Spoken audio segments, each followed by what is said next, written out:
Welcome to the Fourth Step Podcast. On each episode, we interview recovering addicts and learn their story with addiction. Through exploring personal journeys, we get a glimpse of the depths addicts fall to and their path in recovery. We hope you enjoy the episode. Hi, welcome to the Fourth Step Podcast. My name is Kevin, and I am an addict. And with me is my co-host, Addict Josh.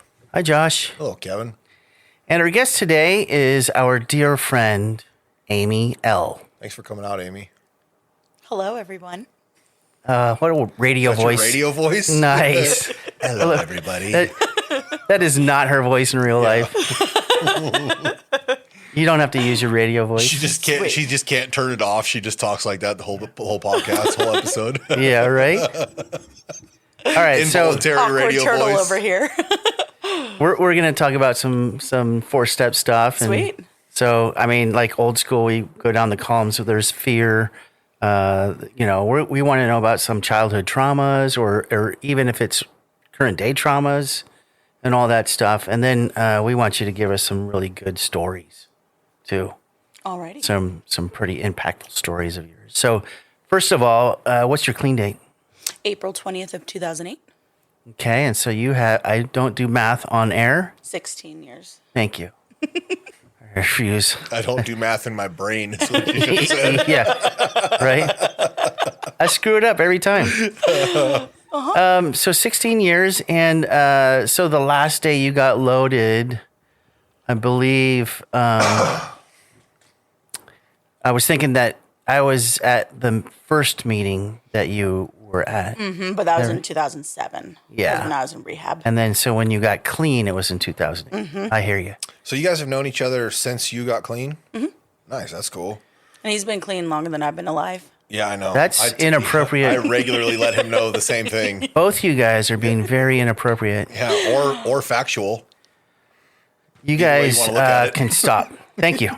Today we're talking to Amy. Yeah. We're not talking about me. Hey, we're grateful for your wisdom and experience.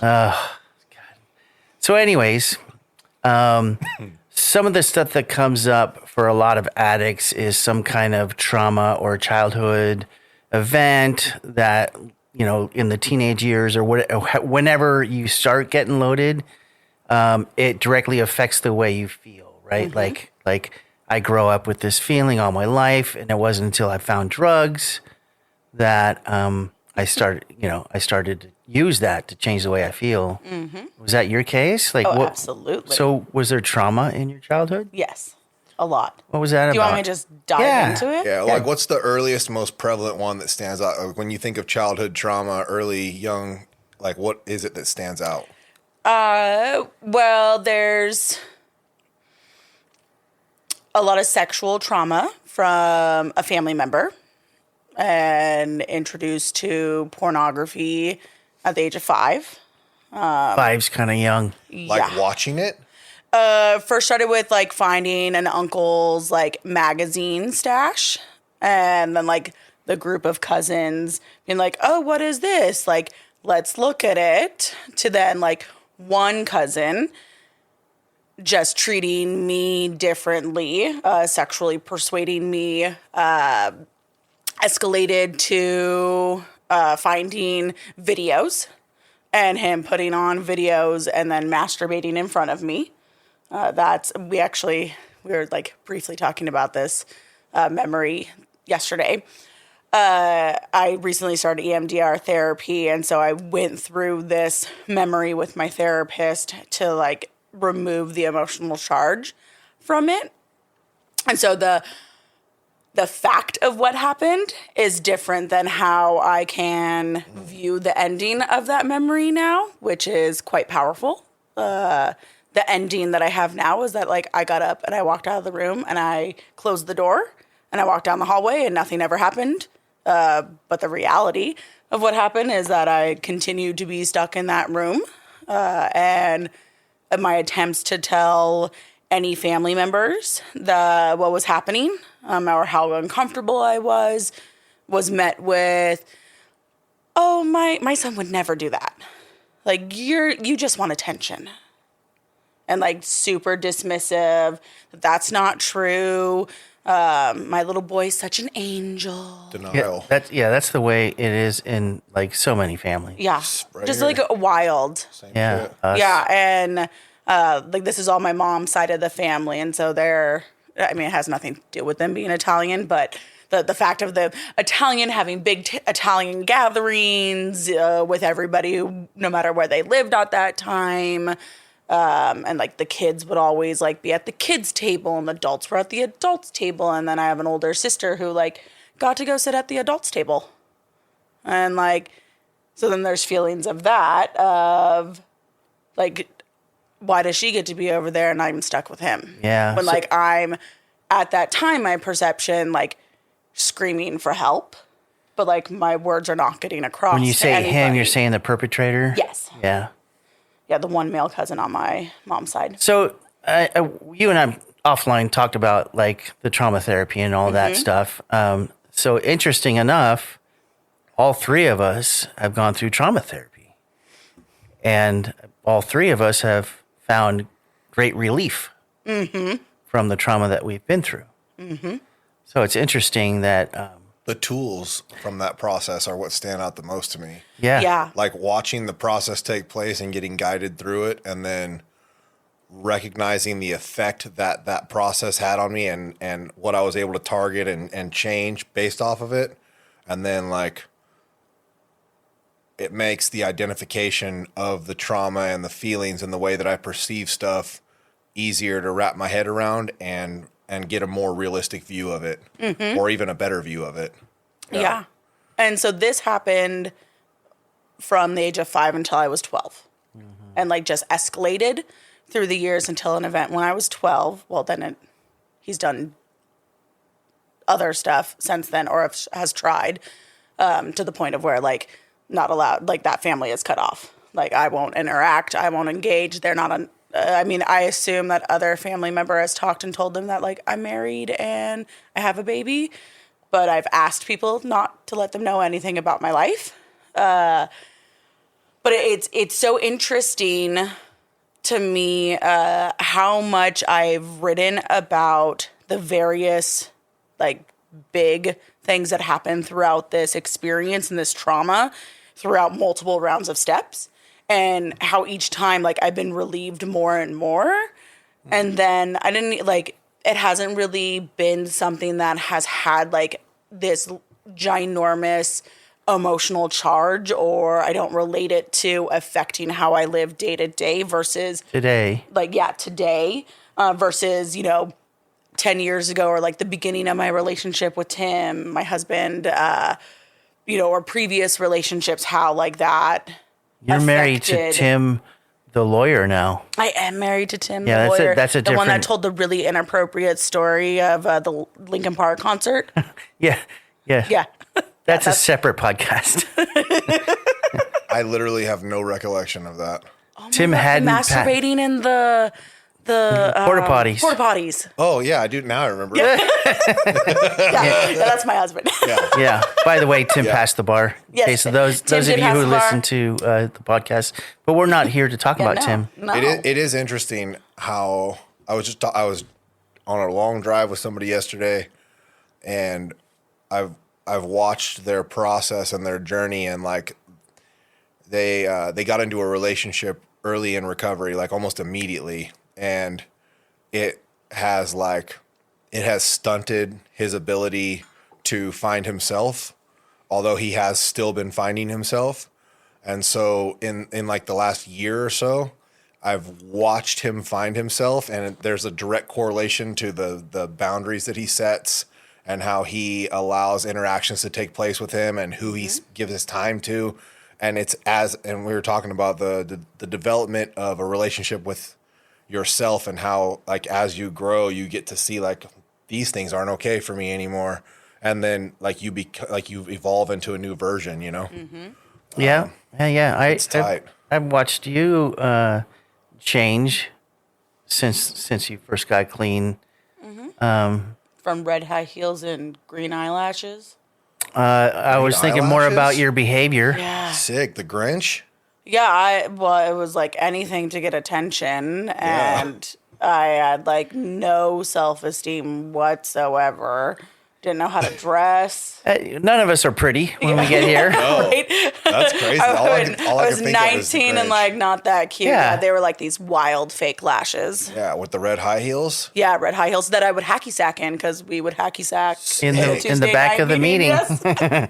Okay, we're a little off topic Yeah, here. we So went the a little trauma. humor. Yes. The Let's get back trauma. to that. Do you remember? He's good at bringing it back in. I like to fucking spin out, and he likes to. Well, a little bit stay on course, like Yes, the trauma. Do you remember when it directly affected when you got loaded, like the first few times that this, oh shit, this changes the way I feel? Yes. Or numbs it or makes you not Yes. even remember that? Oh, I went like automatically to oblivion. Once you felt that Yeah, I was disconnect. What like- did you use? Everything. Well, but what was the first one? I mean, the first thing that I ever tried was alcohol, and You got that feeling of oblivion that first well, time? yes, because I had no idea. I was a freshman in high school. Yes, and I drank 151 Bacardi. Was that the first time you got loaded? Yes, What? How old were you? 13. 13 when you first got loaded? I think so. However old I was in freshman year. Yeah, 13, 14, Yeah, something like that. 14. Yeah, whatever that was. I think it's 14, 15. Yeah, Freshman. something Yeah. like that. Yeah. All right. Whatever, yeah. At some point. No, well, so the first thing that I Early like teens. used, like not a substance. I mean, technically it's a medication, but like was Tylenol. Like I tried to OD on Tylenol. Was Tylenol getting you high? No. Oh. No, so that's why I was prefacing that it wasn't to get loaded. I did but that. The first thing that I was introduced to when I got 5150'd, and I had never harmed myself, I had never done drugs, and I had left there having a whole array of things to actually do to harm myself. So I got a whole lot of information from getting 5150'd. I had never slit my wrist before getting 5150'd. I had never tried drugs before. Getting 5150'd, and then I left there with, this is how you slit your wrist. From all the other people. So you got not educated? From I got educated. I got told funny. like what different drugs did. It's the same as going to juvenile hall. Like I didn't know anything about crimes. Well, I mean I did, but once you go incarceration, you get taught all this stuff. Everything was all just like my thoughts before then. The thoughts of that I am worthless, nobody cares about me, I am unlovable, I am damaged. Like, And a lot I of will that never. A lot of that childhood trauma played into that, right? All of it. Yeah. All of it. Yeah, to the point then freshman year of high school, met a group of people and tried Bacardi 151 and didn't know the difference in all these different proofs, and I had 12 shots. My first time ever getting loaded. Nice. Yeah, so the kitchen floor was my best friend that evening, and I remember one being extremely ill because 12 shots of Bacardi is disgusting. And That'll do it. For a little 14-year-old. yeah. And then I Probably had just an also empty remembered, stomach. like, I didn't think about how I was abused. It was the first time I didn't Yeah. have this thought of, like, I am an object. So I that's all I thought was I am an object, that, like, I was created for other people to do with as they pleased to my body, and I had no boundaries. Was there more trauma besides that one perpetrator? Yes. In different... I mean, it doesn't specifically have to be like the sexual trauma. Yes. So yeah, there's other. It's hard because I will compare different experiences that I've had and minimize it compared to either one of my experiences or experience that someone else has had. But yes, I had other experiences in all throughout elementary school with different people, violating me in a variety of different ways. Yeah. Yeah. Whether it was meant to be innocent, at a sleepover, and someone's boobs are developing or like whatever it is, or Yeah. like, oh, like show me yours. What does yours look like? But not knowing that, like the difference between the kid, quote unquote, kids being Exploring kids and sex. yeah. Yeah, I hear because you. I was exposed to sexual trauma so young, I have a really hard time differentiating it. Yeah. So there's the other question that goes along with having that trauma growing up is, do you remember the guilt and shame around that, and how heavy was that? Uh, Some people don't. Yeah, I don't associate too much guilt and shame. I would say like a lot of confusion. And then also, I would say more guilt and shame associated to than like other feelings of like, I remember one time like taking a porn magazine home and like hiding it under my pillow. And I vividly remember the spread in the magazine and like two girls in a bikini, like this blue, almost basic text fucking blue bikini. That's strange that you would remember that. Yeah, right? Like Yeah. I remember the color of the bikini and like that. And I remember hiding that magazine under my bed. And that was probably 7 years old. Yeah. Wild. So, any other parts of growing up that had guilt and shame? Like, what about your parents? Were they just normal parents? Was there any abuse there? There's with my both parents drank a lot in different ways. My mom has always used alcohol as a coping mechanism. And my dad used to be more like a binge belligerent drinker. And sometimes there would be more like, I don't classify it as physical abuse, but where he wouldn't be aware that like I'm a little girl that like you're supposed to be like playing with, but like you're taking arm wrestling too seriously. And like I get injured. Oh, no kidding. Yeah. So a little bit of indirect physical abuse. Yes. Yeah, like nothing intentional. I mean, my dad does have a temper. He's always been 0 to 60 in less than a second. Never beat you. But never beat me. But it'd be like little things of, we would play, I don't even remember what we would call it, but like I think we called it like choo-choo train or something. And I'd like roll over him and then like he would pretend to roll over me. And if he was drunk while playing, like I remember one time he would like collapse and almost passed out on top of me and I couldn't breathe. Yeah, that's a different form of abuse. Yeah. And so would you say that your parents were alcoholics? I mean, I lightweight use that term to identify them. I'd say definitely more my dad. My mom.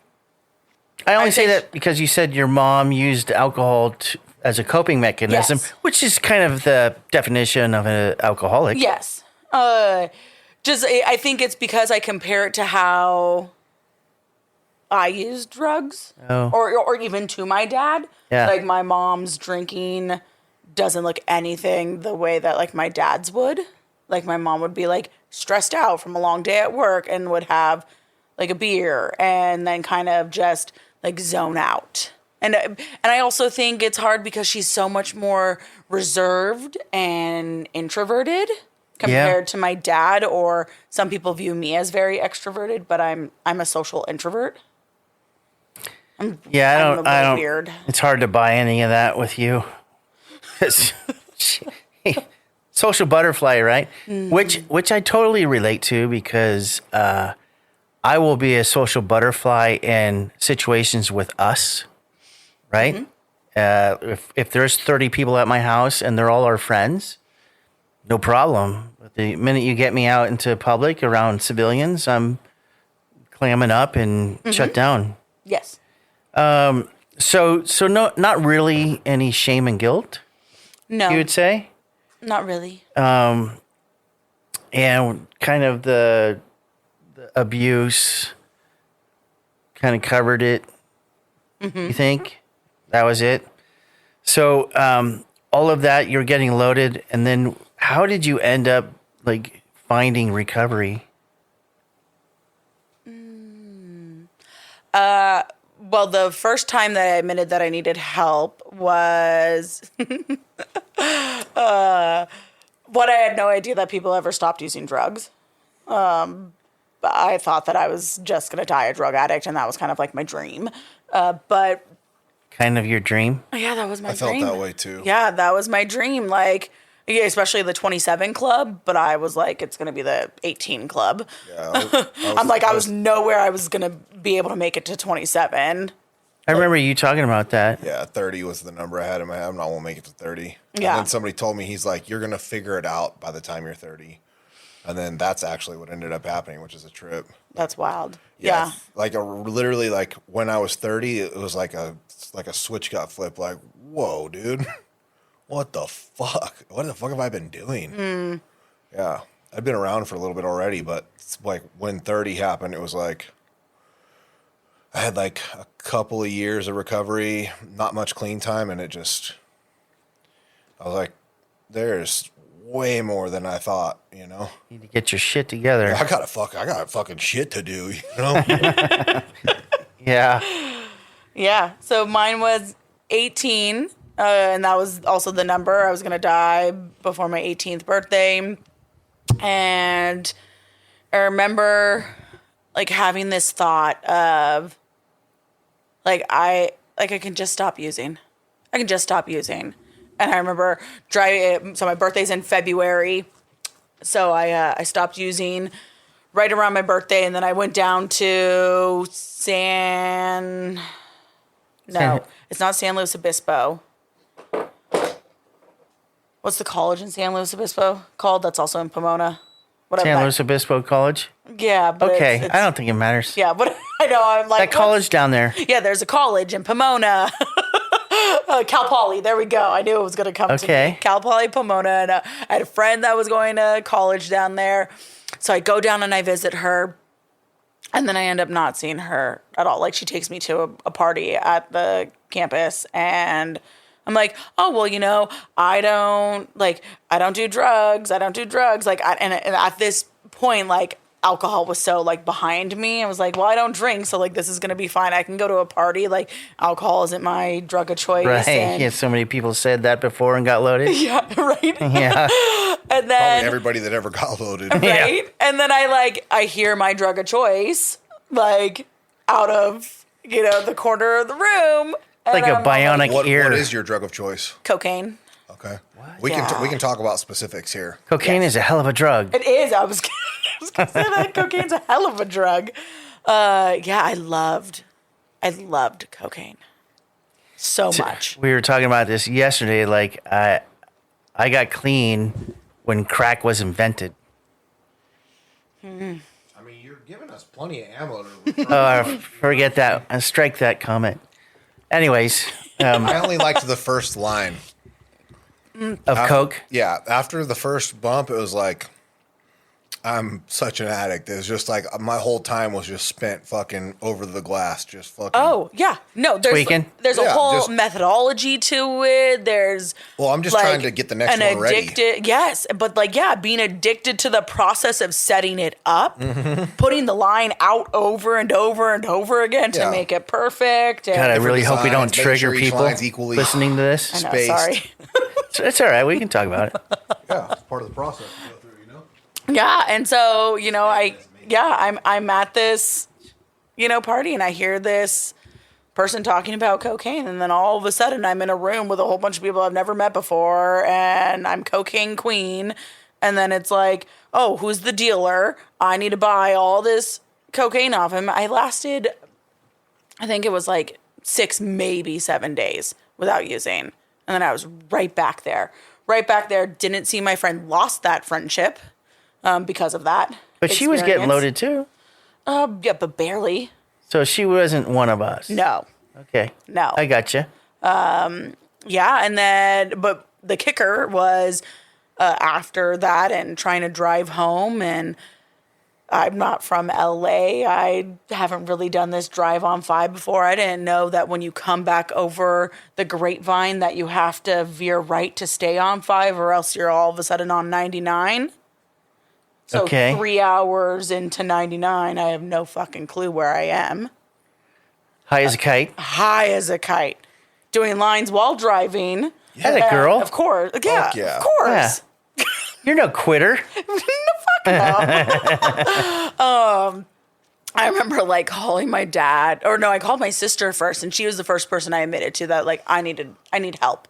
I need help. I didn't know at that time. I didn't even know AA existed. I had no idea NA existed. So you just out of the blue called your sister and said, "I Yes. need to stop getting loaded." Yeah, Wow, that's yeah. you don't hear that very often. No, I called her and I was like, I need help. Like I'm gonna die. How old were you? At that time, 18. I just turned 18.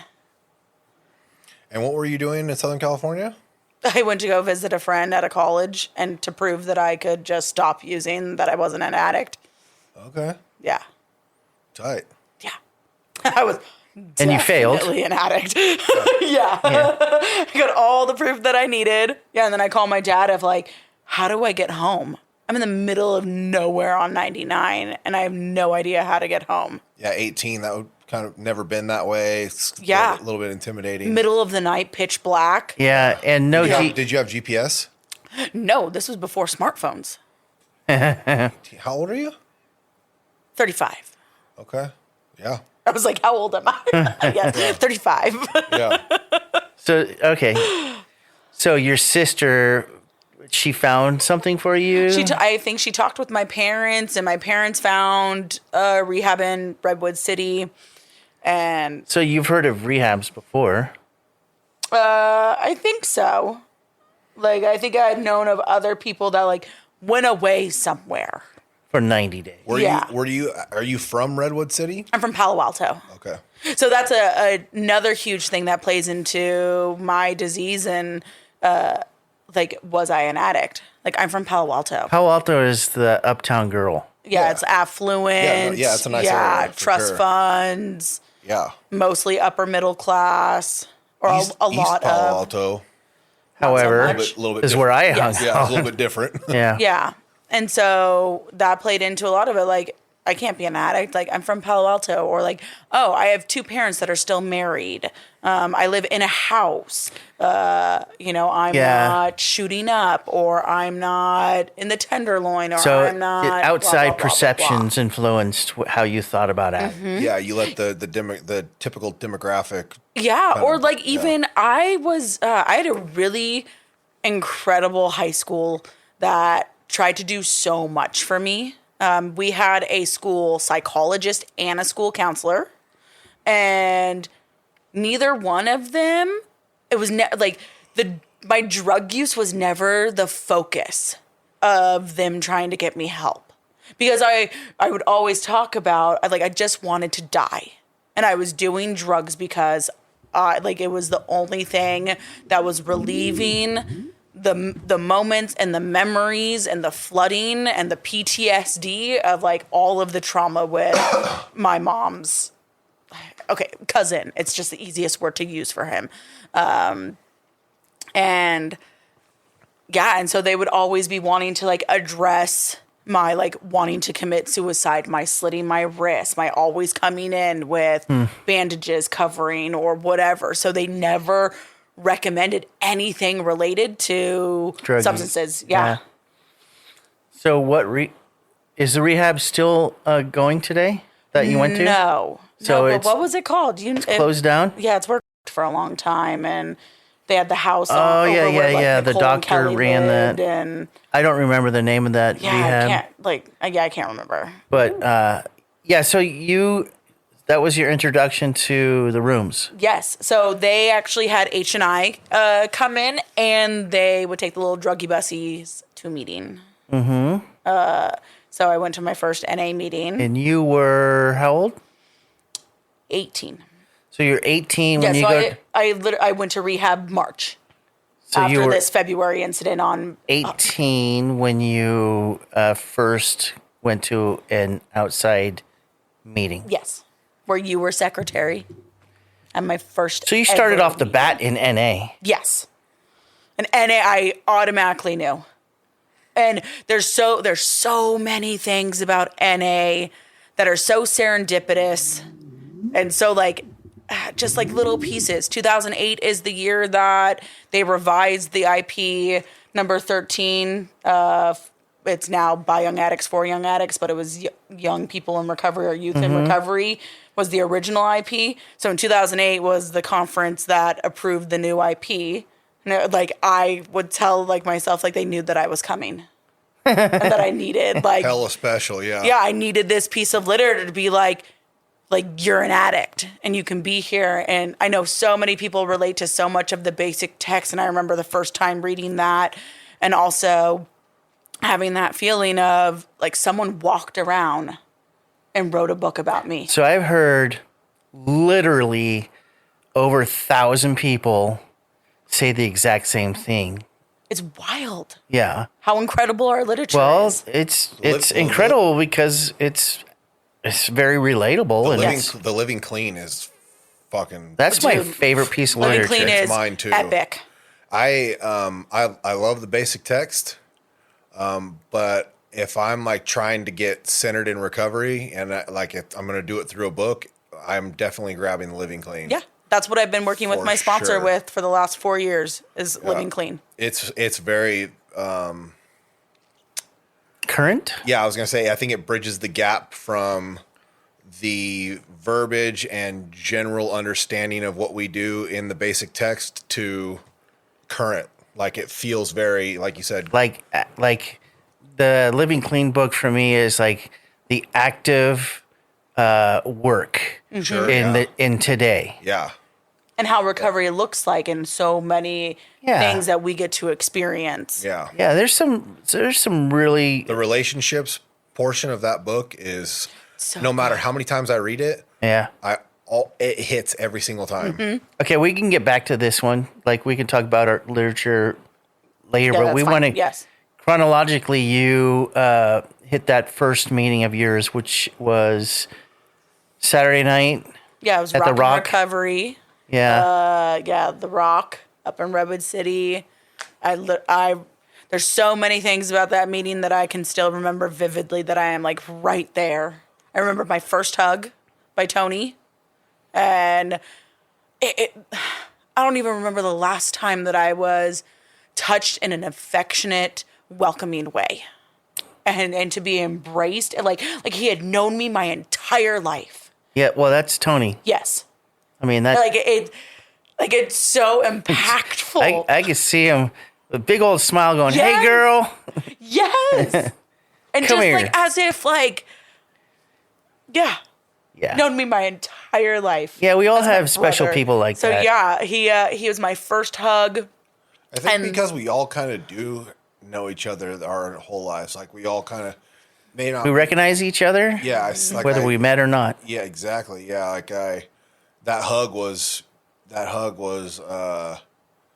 and thousands of stories of that hug from everybody too. The same as the basic text. You know, it's the same because we recognize, we know. Yeah. I know what you went through. Mm-hmm. You don't have to tell. You don't even have to tell me. Yeah. There's so many simple Yeah. little things Yeah. that make such a big impact. Yeah. Cool. Yeah, so I remember that hug. I don't remember much of like the meeting. I remember that I took notes, and I really wish that I could find that journal to find out what I wrote about the meeting. Wait, so you've been clean ever since that meeting? No, Okay. no. How long did you you relapsed at some I point? relapsed in the night that I got out of rehab, And then when was the last day you got loaded? April 19th of 2008. So it was a year later, year and a month. Okay. So do you No, remember a year later. Do you remember what happened in that last night or day of getting loaded that made you decide the next day you're No, never I gonna remember the day of. Yeah? I remember the day that I got clean. And what Like, was that vividly. What was that decision like? So it was April 20th, so that's 420. And my friends picked me up, and we had planned this great old day of celebrating marijuana, and that was another drug that I was like, I give zero fucks about this drug now. But over that last year, I had been trying to like prove that I could just quit the cocaine and be fine. And I can do heroin, and I can do this, and I can do that, and whatever. I'm only dysfunctional when I do coke. Yeah. Coke's the only thing that makes my life unmanageable. Yeah, it has nothing to do with me. Yeah, no. Yeah. Yeah, but I remember Charlie picked me up. Our dear friend Nicolette was in the car. Oh, yeah? Yep. Cool. And I've been trying to get her to do by the way, I've been trying to get Nicolette to do a podcast. I thought we were doing it. And she just never commits. Are we going out there to do it or something? Well, we talked about it, but we haven't had a commitment. Just go get her. We'll show up at her little grief. She's busy, and I'm not trying to hash on her at all. I just throwing that out there that I want to get her on. Yeah, we love her. Yeah. So back to you. Yes. So yeah, we were in the car, and I just remember like the blunt being passed to me, and like about to get loaded, and there just something beyond my control. This moment of clarity, as I like now know it, was like, you don't want to do this. Like, if you do this, you will die. Like, if you continue to use, that's crazy. Like, it's game over. That's heavy. Like, because my addiction, I didn't get arrested. I went to the hospital. I was in the ER in urgent care over and over again. Yeah. And for the most part, I wanted to die. Like, I was using because I wanted to die. And that was the first time that I was like, so you're saying you saw a fork in the road. yeah. Okay, so I thought at first when you said it, you're like, this blunt is going to kill you. And what I took it as quite literally, like the weed, you're going to smoke this weed, and the weed, you're going to take a hit of weed, and the weed is going to kill you. I mean, that it could have been that too. Sure, yeah. Yeah, process. I mean, the last time I was in the emergency room, the doctor told me that I had 2 months to live. Okay, so it literally could have been a blunt that killed you too. Yeah. Okay, yeah. That's intense. Yeah, and even though weed is a drug, it's not a question about that. It always has a harmless feel to me. It's definitely a gateway. I have over and over and over again. I'm not going to do any drugs, just weed, and it very quickly is not enough. And next thing I know, I'm in a pipe somewhere or in a rig somewhere, and but it just feels so harmless. So to hear that, like, if you smoke this, you're gonna die. Like, that's fucking intense. I've had that with relapses where like clearly defined. My higher power is like, here's the fucking 2 routes you got, dude. You got this one or that one. And like it lays out very clearly outside of me from a power greater than myself. It's a very relatable thing. The weed part made it intense for me at first. Like, fucking, whoa, dude, smoke a blunt and die? Jeez. yeah. Yeah, it was. I know the feeling. Yeah. I've been there. I think we all have. And I haven't gotten loaded since that moment. That's amazing. Yeah. So what about that reservation that you had when you decided to get clean? Like, tell us about the reservation. Like, if something happens, I'm going to get loaded, that type of thing. Did you have one? So most of how I've answered that question out of the step working guide specifically is what I relate that to, is around, which is no longer applicable. But part of it was like, I'm too young. I've never shot up. My drug dealer wouldn't let me shoot up, which is, I just find to be kind of funny. Like, Well, you're giving me all these drugs and you won't let me shoot up. Kind of. I mean, it's kind of nice, kind of sweet, like a little bit endearing. of moral humanity. Yeah. Yeah. No. Or he could have just been trying to make you think that he cared about you, so you kept coming back to buy drugs. Right. Well, there's the addict talking. I mean, I'm a fucking drug addict, and I used to sell I mean, drugs, a year clean or 2 years clean. I thought that I was gonna get him clean, and we were gonna sail off and La La Land? yeah. Yeah. Without drugs? That didn't happen, right? No. But he actually did at one point get clean and reach out and Kirk actually brought H&I meeting into him at one point. Okay. So there was something somewhere, but so the whatever. second half of that question was that what's the follow-up is. Yes. So much of that question was whether or not I could be a mom. And like my worth tied to, like my existence tied to whether or not I could physically conceive a child and become a mom. Did you have like some inkling that you wouldn't be able to carry? Yes, I knew from an early age that I had reproductive issues because I had inconsistent cycles. Okay. Yeah. And I think like potentially sexual trauma, Right. and all of that. So that was played into it. seeded way long ago in early and childhood. My previous attachment to my worth being tied to being a mom and becoming a mom in a specific way is my earliest memory. Like Wow. 3 years old. That was, what do you want to be when you grow up? A mom. No kidding. Yeah. I've heard that before. Yeah. And rounds of step work and especially, it took us 9 years to conceive. Yeah. And so rounds of step What work. a fucking miracle, though. Yeah, It is. rounds Yeah, of step man. work to like be open-minded about being open-minded, that something will be in replace of that. And my worth is not tied to that if that never came to fruition. Yeah. Yeah. I mean, people circumvent not being able to birth a baby, but still have children. Mm-hmm.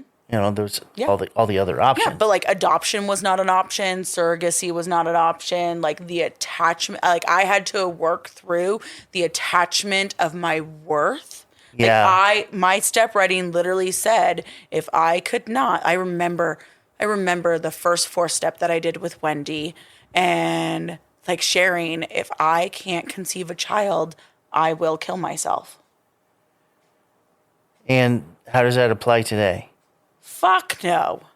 Like my life is incredible. Even though you have Charlotte now, but before even if the treatment, because we did so much different, I did so many Options. different, reproductive treatments. Met with so many different doctors over the last 9 years, and step work really peeled away layers to a point of like other things. That showed is up, not like, who you are, right? I have so much worth.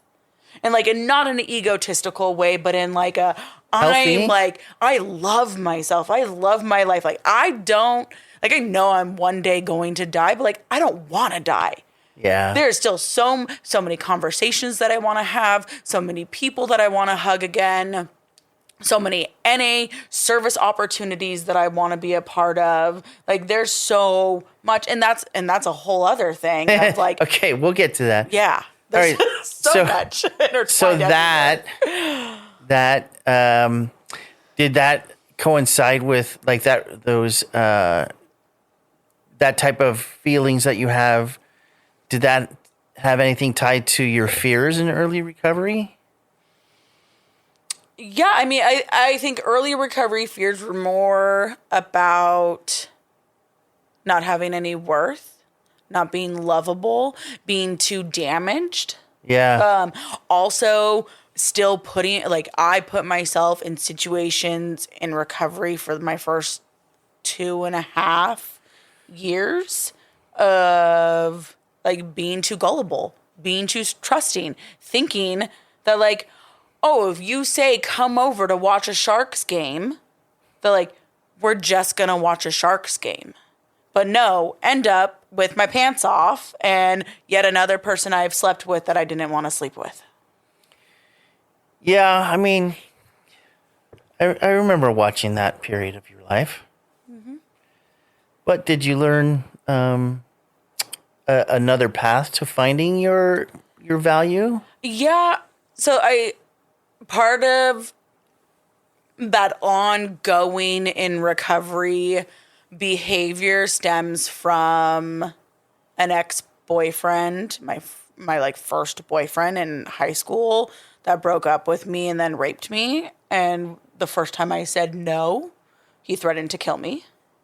So I was like, you don't say no. No matter how much you don't want it, you don't say no. Well, you do now. Yes. But at Yeah. that time, so I carried that I know. I've heard Tim talk. with me. And She told me no. I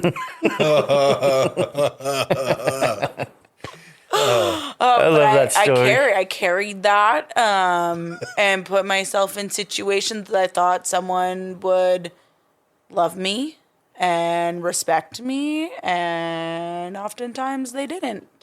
We get to learn that stuff here from other people.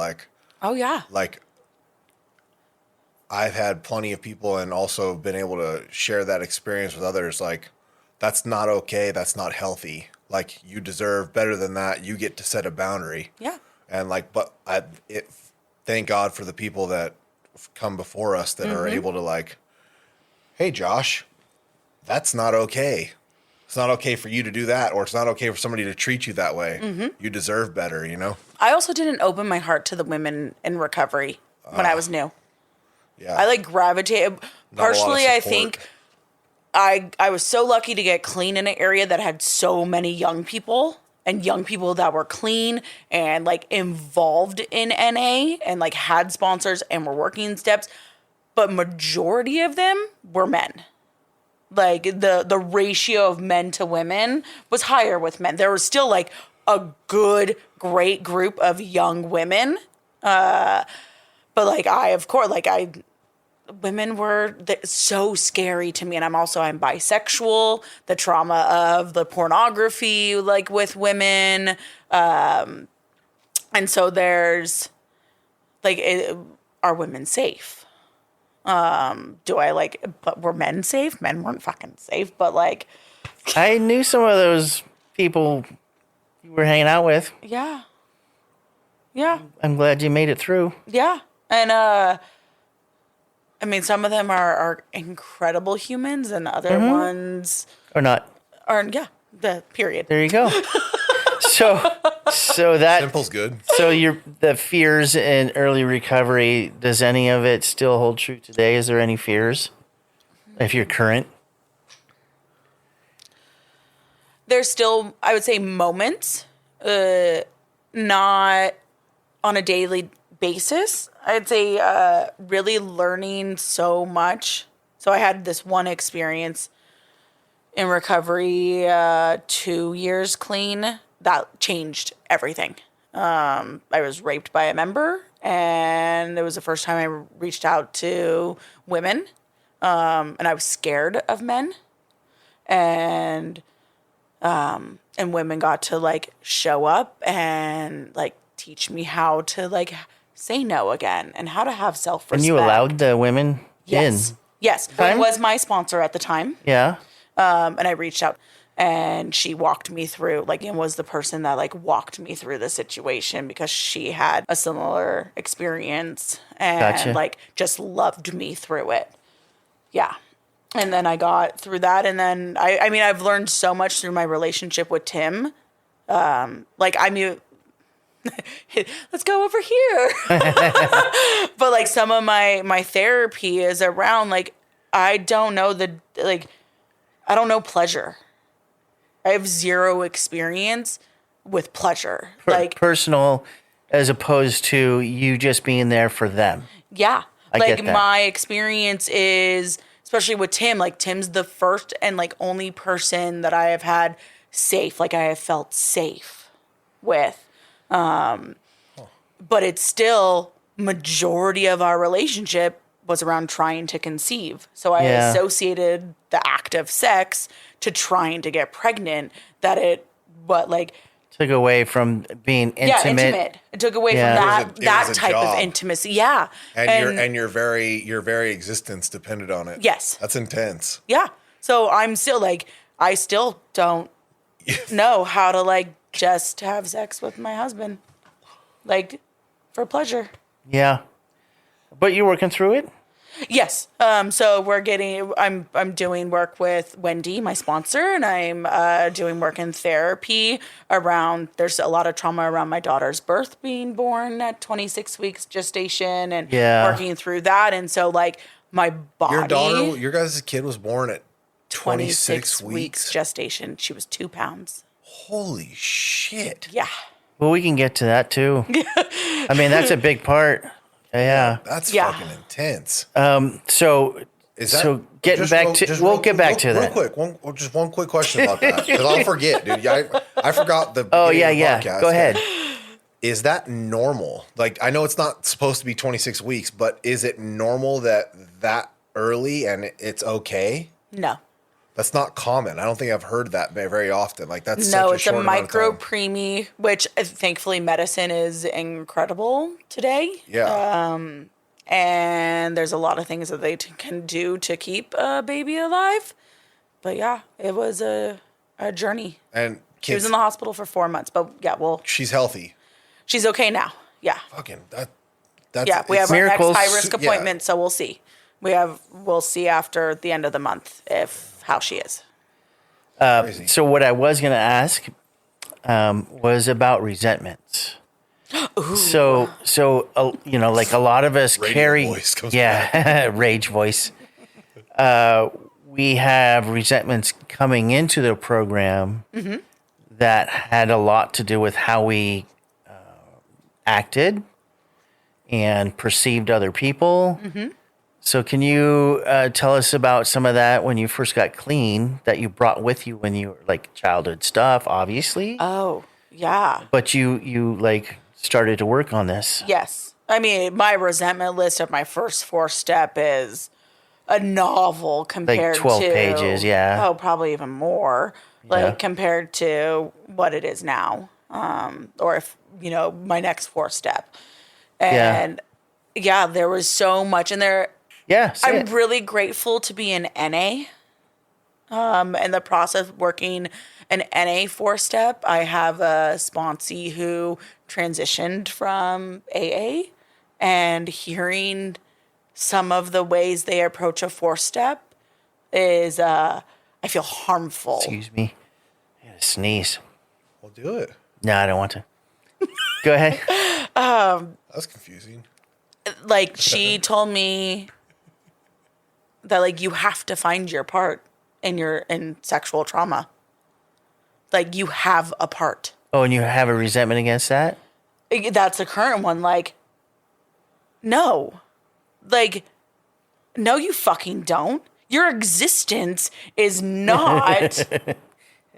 It gets me heated. Like, she, because I mean, and I know that not every single member of NA has to come from a place of trauma or have Oh, no. sexual abuse, but that's so common amongst us.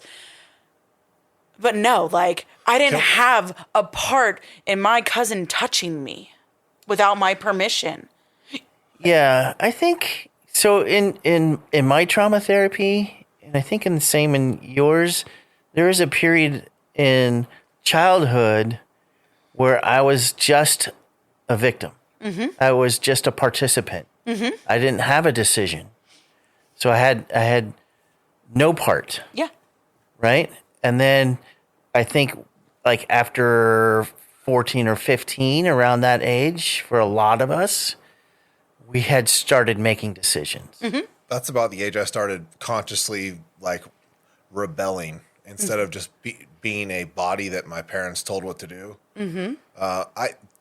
To touch on that though, in the name of like solidifying like a position with myself, like I may not have had a role because I was never like to an extreme level molested or taken advantage of, but I had some weird shit happen, and I didn't have a part in it as a kid. Like that's not something that and I agree with you in that area. However, but if I do process it as my today from a bird's eye view, hindsight, like my part was that I was there, and that if like I have a choice today as to what gets to happen around me. So attaching that to it could be helpful too. Like the idea of like my part would be setting boundaries or defending myself or whatever it might be. I could see how that could be beneficial just for the mindset of moving forward, especially like on a first round of 4-step. Like that could be helpful. I could see how somebody could find that beneficial. Not that doesn't mean that you don't have a part. That doesn't mean you have a part when you're a little kid getting Yes, taken you do advantage not of. have. Yeah. Yeah, no. Yeah, and I feel the same way. But the perspective, though, moving through like the early stages of recovery, like getting some kind of reinforcement, like that's not okay. You get to separate being taken advantage of, and also looking back, gain a lesson from it. Like that will never happen again. Mm-hmm. Yeah. So how do you combat that resentment currently? Good question. Well, typically I don't think about it until it's brought Well, up. I mean, yeah, but still, it's still there, right? Yeah, no, I mean, I think it's more like a festering because of some of the like current work that I'm doing. Yeah. How many and- sessions have you done? So I've done multiple sessions, but we've done 3 memories Cool. for EMDR therapy. Yeah. So like you'll have one memory that you'll work on multiple sessions? Yes, until we get to a level of neutrality where there's no emotional Interesting. charge. Well, did Jen work on that with you? I think I worked through them relatively quickly. I think Yeah. I honestly remember maybe 2 different memories per session. Oh, yeah. Yeah, and sometimes one. I think I So did maybe like, that was pretty quick for you. Yeah, I think I did like 4 sessions. Yeah. And probably did 6 or 7 memories probably. Yeah. Fun fact. So I went through trauma therapy with a therapist. Yeah, this is a good story. What, like 7 years ago or something like that, or so. And then Josh went to the same therapist, and Until she tried to feed me Molly. yeah, no, microdose mushrooms. No, it was MDMA. Oh, really? Yeah. So I mean, to be honest with you, I'm not judging any of that. Not It's at not all. for me. Yeah. It's not for me. But that's a new thing in therapy nowadays is microdosing. Oh, I tried to get microdosed before I got clean. I was microdosing myself with Well, I mean, yes. But Whatever I could find. I had convinced my dad to find a therapist that still used LSD yeah, as therapy. Timothy Leary. Ketamine's a pretty popular one now. They're actually I saw Oh, this- shit. I see this ad for it's like this company, they'll send it to you at home and it's like recorded or over the computer therapy, and they've got little pouches of your ketamine. Like they dose you out ketamine and then they do therapy. Oh, wow. Yeah, it's basically just a fucking It's a it's scam. drug dealer is what it is. That's crazy. Yeah. Yeah, so is that the only resentment would be? No. Oh, yeah, let's hear another one. Let's hear some hate. Are you on your resentment list I today? don't. No, I'm not on my. I don't resent myself.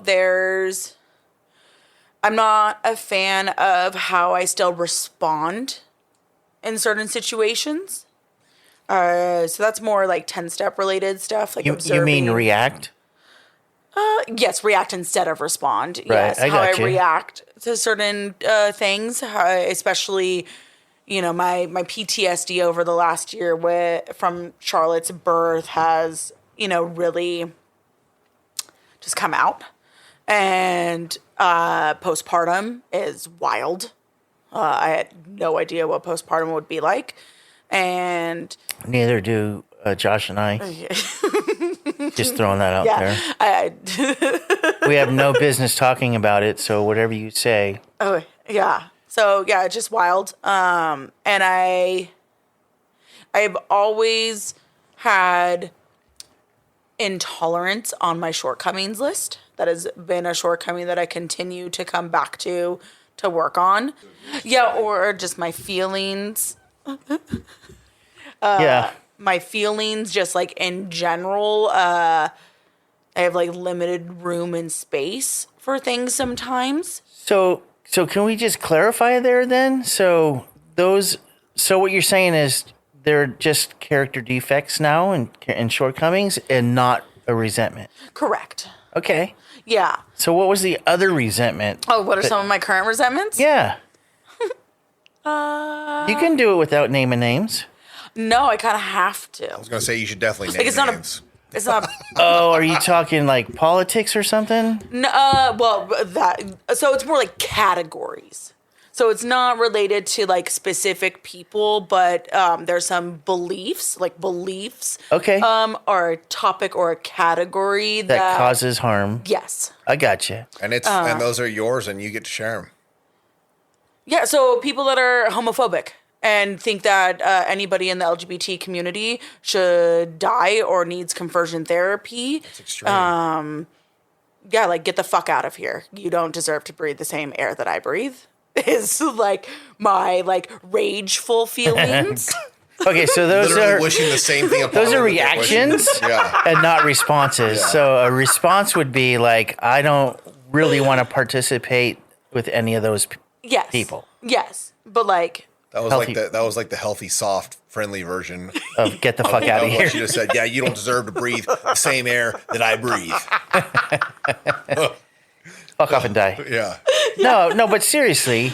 So there's like I mean, when that's, people cause a lot of harm with their words, with their actions, who they choose to vote for, that directly affect either myself or people that I care about, or just humans. When you're taking away people's freedoms, like that's an issue for me, and I really, yeah. So, right-wing conservatives have been on multiple four steps because So, I yeah. continue to struggle with. Kate, so let's just make a clarification here, right? Yeah, sure. So there is harm caused everywhere, right? And regardless of what you believe today, we get mad at people that cause harm. Correct? Yes. So I get it. Yes. I just wanted to make that clear that we're not specifically targeting. This podcast is not specifically targeting anybody. What you believe in, I try my best to not even participate in the overall right? this side, that side, these beliefs, that beliefs. I'm like, fuck, I'm confused about my own shit. I don't, you know what I mean? I try to stay Yeah. out of all of it. And but that's the beauty of like, because we're outside of a NA meeting or an AA meeting, we get to talk about whatever we want Yeah, to. fuck And yeah. this podcast, we can talk about whatever Yes. you want to. Autonomy. Yeah. It's great. Yeah. So I just want to make you aware that you're free to talk about all that stuff on the Fabulous. podcast. Perfect. I have more. Okay. Sick. Shoot it. Another and it go. I mean, there's some names that can go specifically to the next category. But again, it's typically a category of when like multiple people do something with the same message, then it like affects my spirit. So people who hate and are trying to destroy NA World Service. Wow, that's a twist. Yeah. Is that, like is, that, people- is that a thing? Oh, Oh, yeah. yeah. People that, members of NA that sue, put together lawsuits against NA World Service. Do you People that happen- will not use the 6th edition basic text and are Josh wants some printing clarification. illicit literature. Yeah. go for it. What is the... Can you give me an example by chance of what one of those lawsuits might look like, and what is the... Like, is it a group of people you're talking about, or just people in general that get this? It's a group of people. Okay, and what is this group of people classified as? They created a fictitious region. Where are they? NA service region? Are they in the Bay Area? No, well, Let's try not to get specific with that. yeah. They live all over. There's individual members that live all over the So world. are they just like having fucking secret fucking A meetings? They gather and talk online. A lot of it happens on Facebook. Okay. A lot of there's like a group on Facebook. Yeah, what's the name of the group? No, let's Well, I mean, not what's- drill down on that. Just to be clear, this is just part of a resentment. So you named the resentment. Yes, my resentment is like people that are trying to destroy NA World Okay. Service. Instead of specifying the individuals and or group, How about what is their problem with There Narcotics you go. Anonymous? That's better.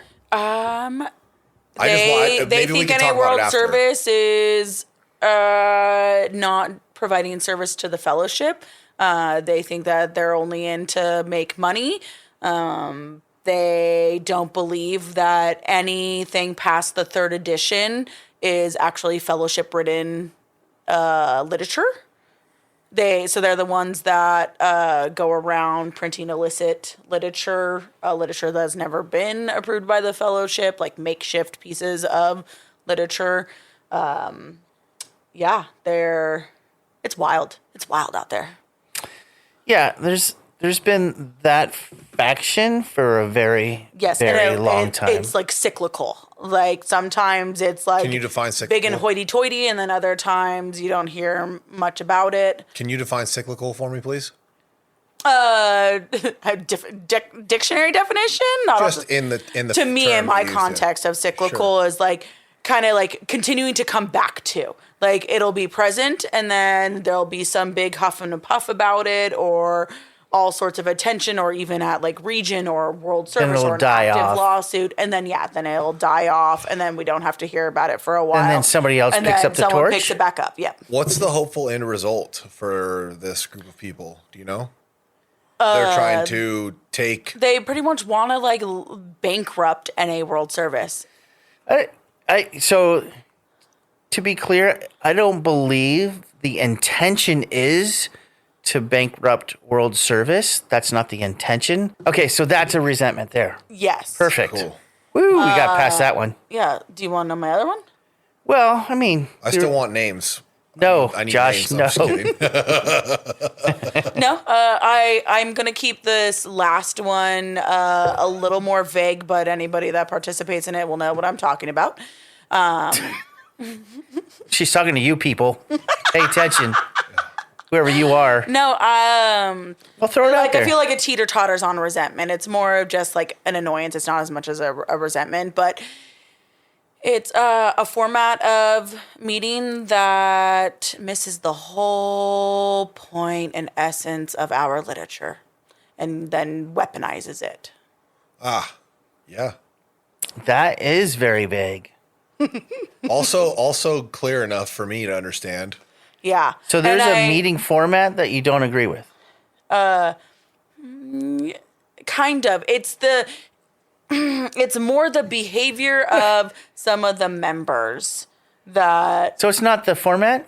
it's the format Yeah. and then the behaviors of some of the members that are just that's all they do. Okay, so And if let's you talk don't about the participate format. in What that- part of the format that you Oh, when they Don't agree with. only read one line of a literature and then only focus on dictionary definitions when Oh. You're There you go. Yeah. Yeah. So you're Yeah. talking about are we just gonna say it? well, you're I mean, talking people about already an have a autonomous perception meeting. that I don't like them, so You're talking about an autonomous meeting, right? talking about a group of meetings. That's autonomous. Yeah. Yeah. Just pointing that out. Just making sure that we're Yes. clear that every group is autonomous. Oh yes, but when behaviors are harmful to newcomers, I get that. Like that's where my like resentment come from, and Okay. I just have my resentment stems from my own expectations of members' behaviors, and I place higher expectations on certain members if they're going to utilize our literature as a weapon. That I expect that they live a certain way.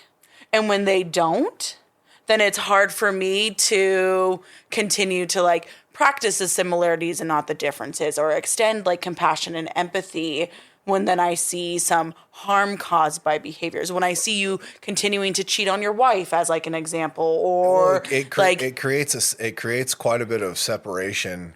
or It like messes if with unity. I noticed that it's hard to like the way I feel that, like my spirit feels very similar to how you do, like this is not okay, but then also it keeps a lot of people clean. Yeah, so there's like this conundrum that for I have, sure. because I'm so happy that people are actually opening up the book. Yeah. And not that anybody needs to get from our literature what I get, but sometimes it's like I witness their behavior and I'm like, you're missing the whole point. All right. So drilling down on that, just to be clear, you're not actually resenting the format. You're resenting the people. I'm resenting the behaviors. Or the behavior. Yeah, Okay. the behaviors that I can see sometimes. Because you can put some extremely healthy, spiritually practicing people in that meeting. Yeah. And if that's the meeting that they go to. I have a bunch of sponsees that love that format. Okay, so it's not, let's take that back then. It's not the format. Yeah. So you resent some people in the program. Yeah. Simple. But it relates to the format, though. Well, it relates to how they perceive literature. Yeah. Okay. So it's not necessarily the meeting, it's the people and their beliefs. Mm-hmm. Okay.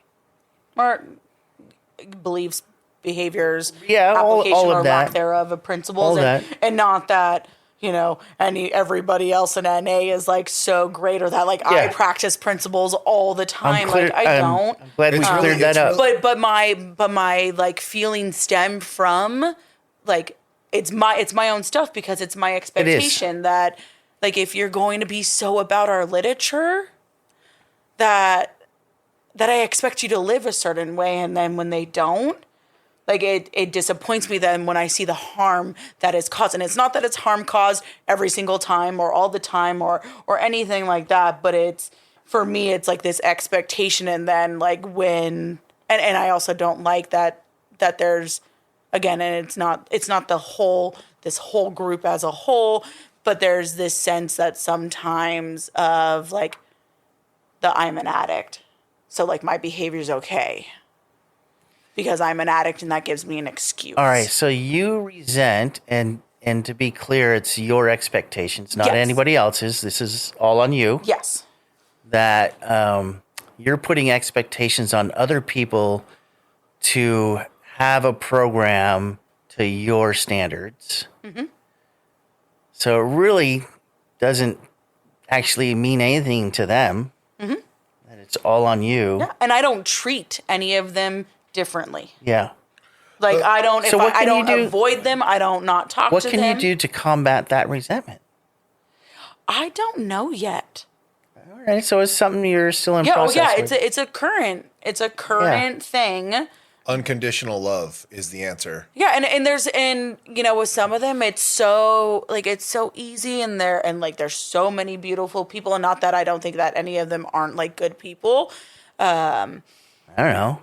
But a few people that aren't good people. Sure, well, yeah, but no, what I like the people that I think of, like, Okay. because there's specifically one of these meetings in the area that I live in, and like members that attend that meeting, multiple of my sponsees have that as their home group. Yeah. People that I love, people that I consider family. You're like not this in is Palo Alto anymore, are you? No, I'm not in you're Palo Alto anymore. East Bay now, are you guys? Yeah, I'm in Contra Costa area. Okay. And Cocoa in the house. no, we don't call it. Oh, yes. Oh my God! Another Cocoa. resentment.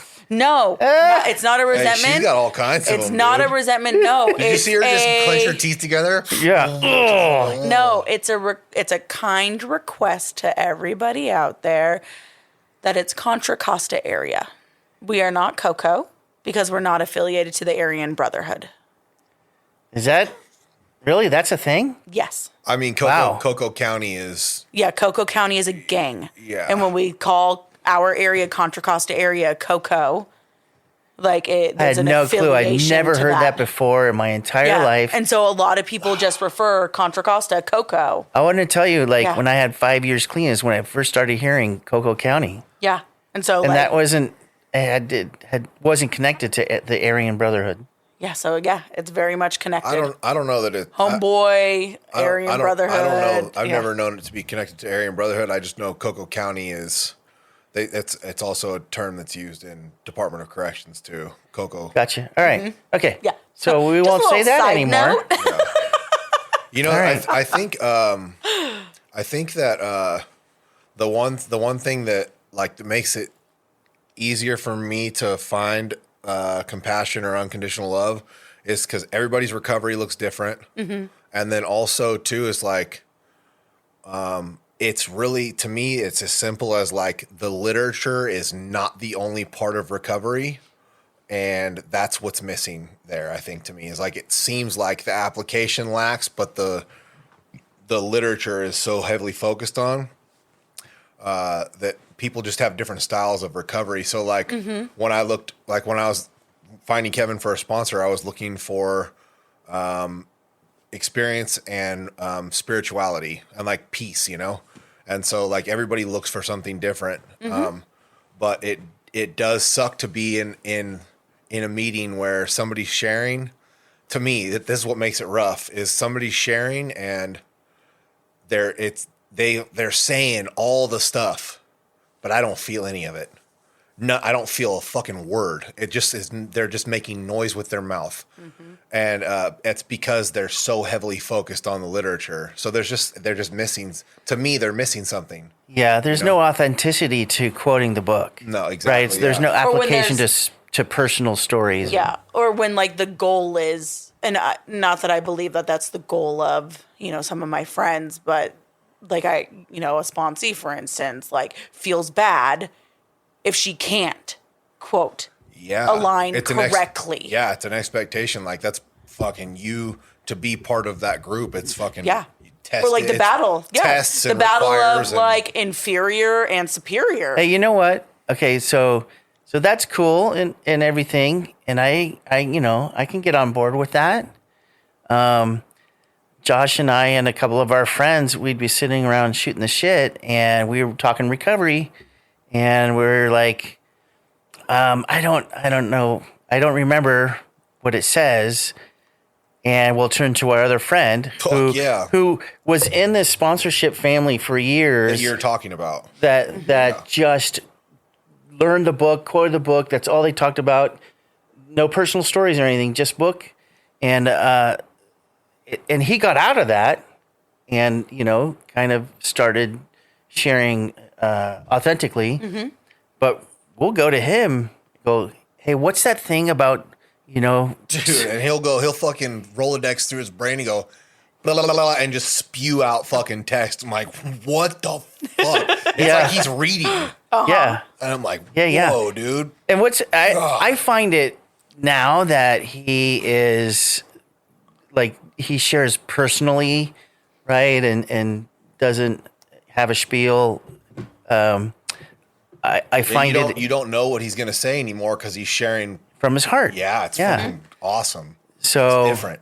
So that gives us hope. Yes. And like and some of this just comes back to it's just like situationally. And it's not like every week. It's just like times when my grand sponsee gets like pushed out and yelled out of a meeting because she's brand new and doesn't know something. Like that's like the stuff of like, I've heard a lot of fucked up stories. That's not okay. But then in other aspects, like I have another sponsee that's brand new, transitioning from AA to NA, who's been attending our Monday night I just said it, raw meeting, and and she's getting so much out of it. Like there's so much value in it, and I just have some conflicting feelings of humans being humans, but when humans cause harm, it's different. I have just an emotional reaction to harm being caused, and especially when it's harm being caused by something that's so beautiful. Yeah, you learned recovery different than they did, and the way that they are portraying it to everybody is the way that they know. Mm-hmm. And it's just different, Yeah. And it's just moments and situations and certain times of behavior. But I think it's like when it's compounded, it's similar to my trauma. When I just take one memory of something that my cousin did to me, it's different than the amount of when I observe all of the 5 years old to 12 years old. And the amount of weight of the overall trauma is so much larger than one piece. So I think it's the this happened and then this happened and this happened and then this happened, like over the course of many years within this space of like the same people or energy or whatever, that it's my feelings are then attached to this group or this style of meeting because it's stemming from that. It's different, and it's not your recovery is so special to you, and that recovery looks different. Yeah. For sure. All right. So that's Thank God there's different styles of recovery. That's huge. and we get to practice open-mindedness. Yeah. And acceptance. Totally. And again, like I have so many sponsees that are so benefiting, and I love how many people are opening the literature. All right. So that resentment, we kind of covered that, right? Yeah. Okay, cool. Anything- that was very charged. There. Yeah. But I get very passionate. I know you do, and I appreciate I'm that. also like, I'm also kind of want to reel you back in sometimes. do it. But just out of love. You know No, that. do it. Yeah. Because anybody that knows Kevin knows the whole head to heart thing. And there's a lot of times where a lot of that stuff is Stuck in my your head. Yeah. It's the thoughts and the rambling and the just swirly whirly that's in the head, and like not from a place of like getting it into the heart. Yeah. As soon as you drop in your heart, that whole resentment, all it turns into is, I'm not in charge. Yeah. Oh, And, yeah. and what they do is really, really none of my business. Yeah. And I can actually do, That right Work- there, dude. Yeah. I can do work on this if I wanted to participate in that, whatever that resentment is, healthy, I can choose to make a change. Yeah. And I Or- do participate. I go to my area's annual speaker jam, and I support it. It was on my clean date this year, and I went that's there cool. before I went to the Peninsula's Bagel Jam event. Ooh, Yeah. that's cool. I know. You- But then you when didn't- people like ask me like, "Oh, you're here. Why are you here?" Then that doesn't help, Brian. I love you. That was rude. Yeah, but yeah, again, that's just somebody else, you know. What were you going to ask? When's the bagel jam? I don't know.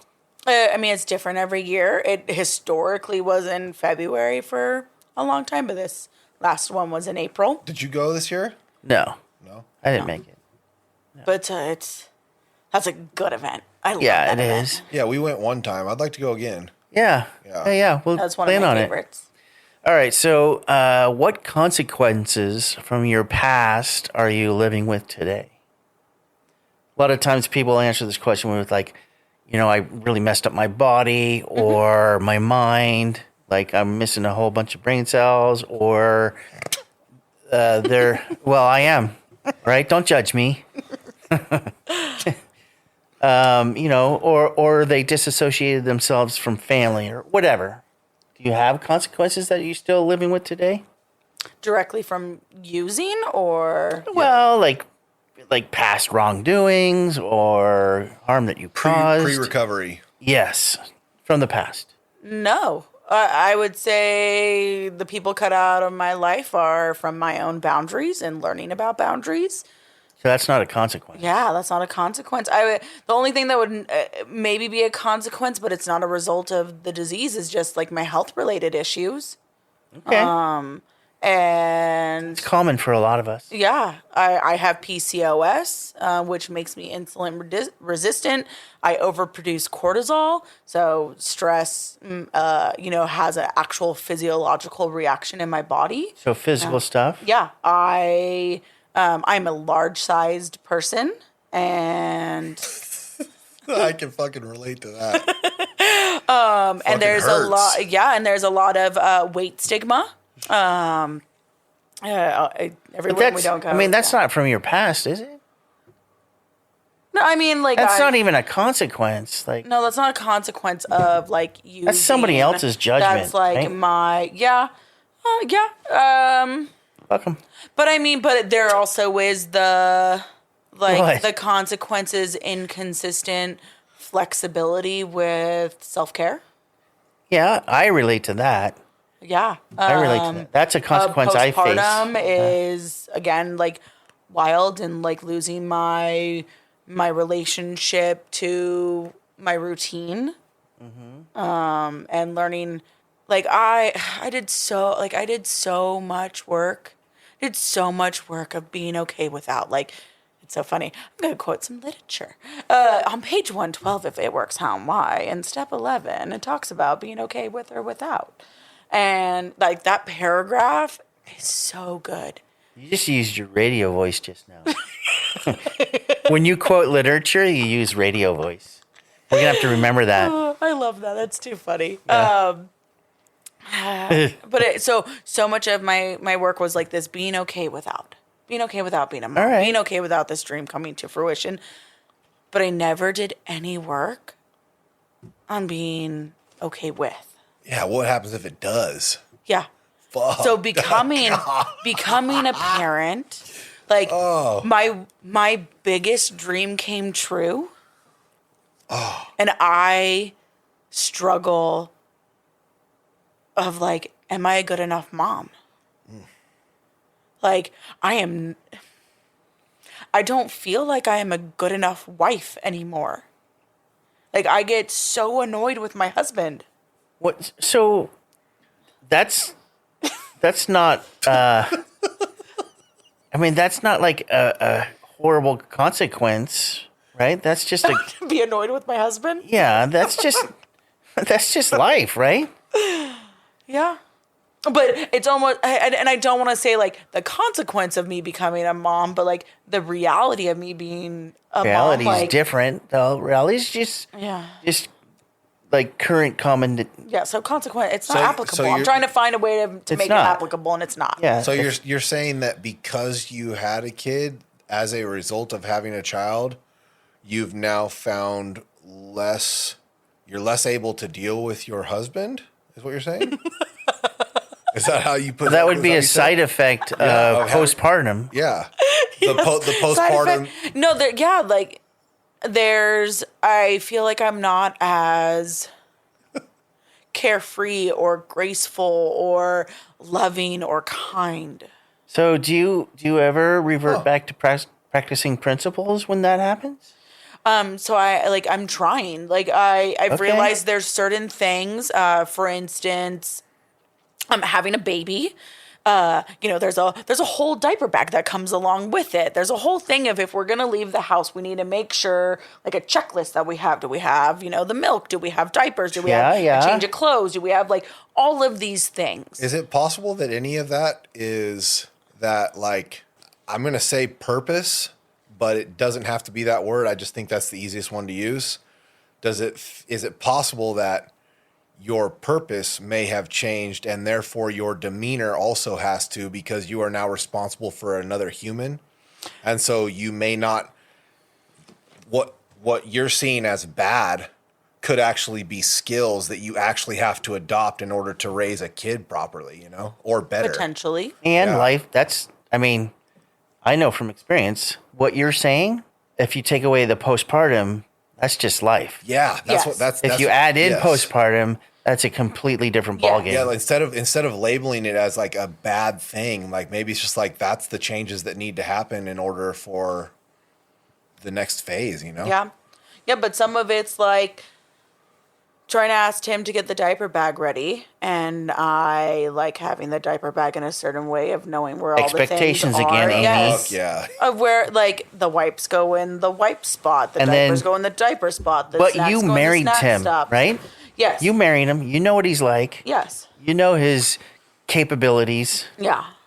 And so you putting an expectation on him, knowing his capabilities, and he doesn't live up But to your he's like, expectations. but he knows what to do. But sometimes he's just a little, Shit. a Okay. little like But you know that about him. goofy. Yes, but it doesn't help then when I'm having a bad body image day. Yeah. In the midst of postpartum, where like I already feel so disconnected from myself Yeah. that I just like I want to try and find an outfit that like I feel comfortable in, Yeah. and then Tim misses something in the bag, or we're now running late and we're not out the door in the time in which I wanted to be out the door to get to wherever we need to get to, and I want to be mindful of other people's time. So then it's a whole bunch of things, and really the reality is, in a lot of the case, like I'm having a bad body image day and I'm feeling a certain way about myself, but then it comes out as a snap to Tim. comes and out, then comes out sideways. Yes, and then he feels like I'm disappointed in him. Yeah. Or like he's done something wrong, when it's like, I feel so uncomfortable. So what you would really want That's is good your shit. partner to understand your process with what you're currently going through. Yeah, and that like, and it's not personal. no, and it's so dumb. Like I like intellectually, I know like I am a beautiful person. Wait, that I am- wait. Intellectually? In my mind, yes. Kevin wants you to think with your heart. He wants you to feel. Yes, so yes, I'm trying to get there. Oh, get there. Yeah, so I like, don't like it when you talk about thinking.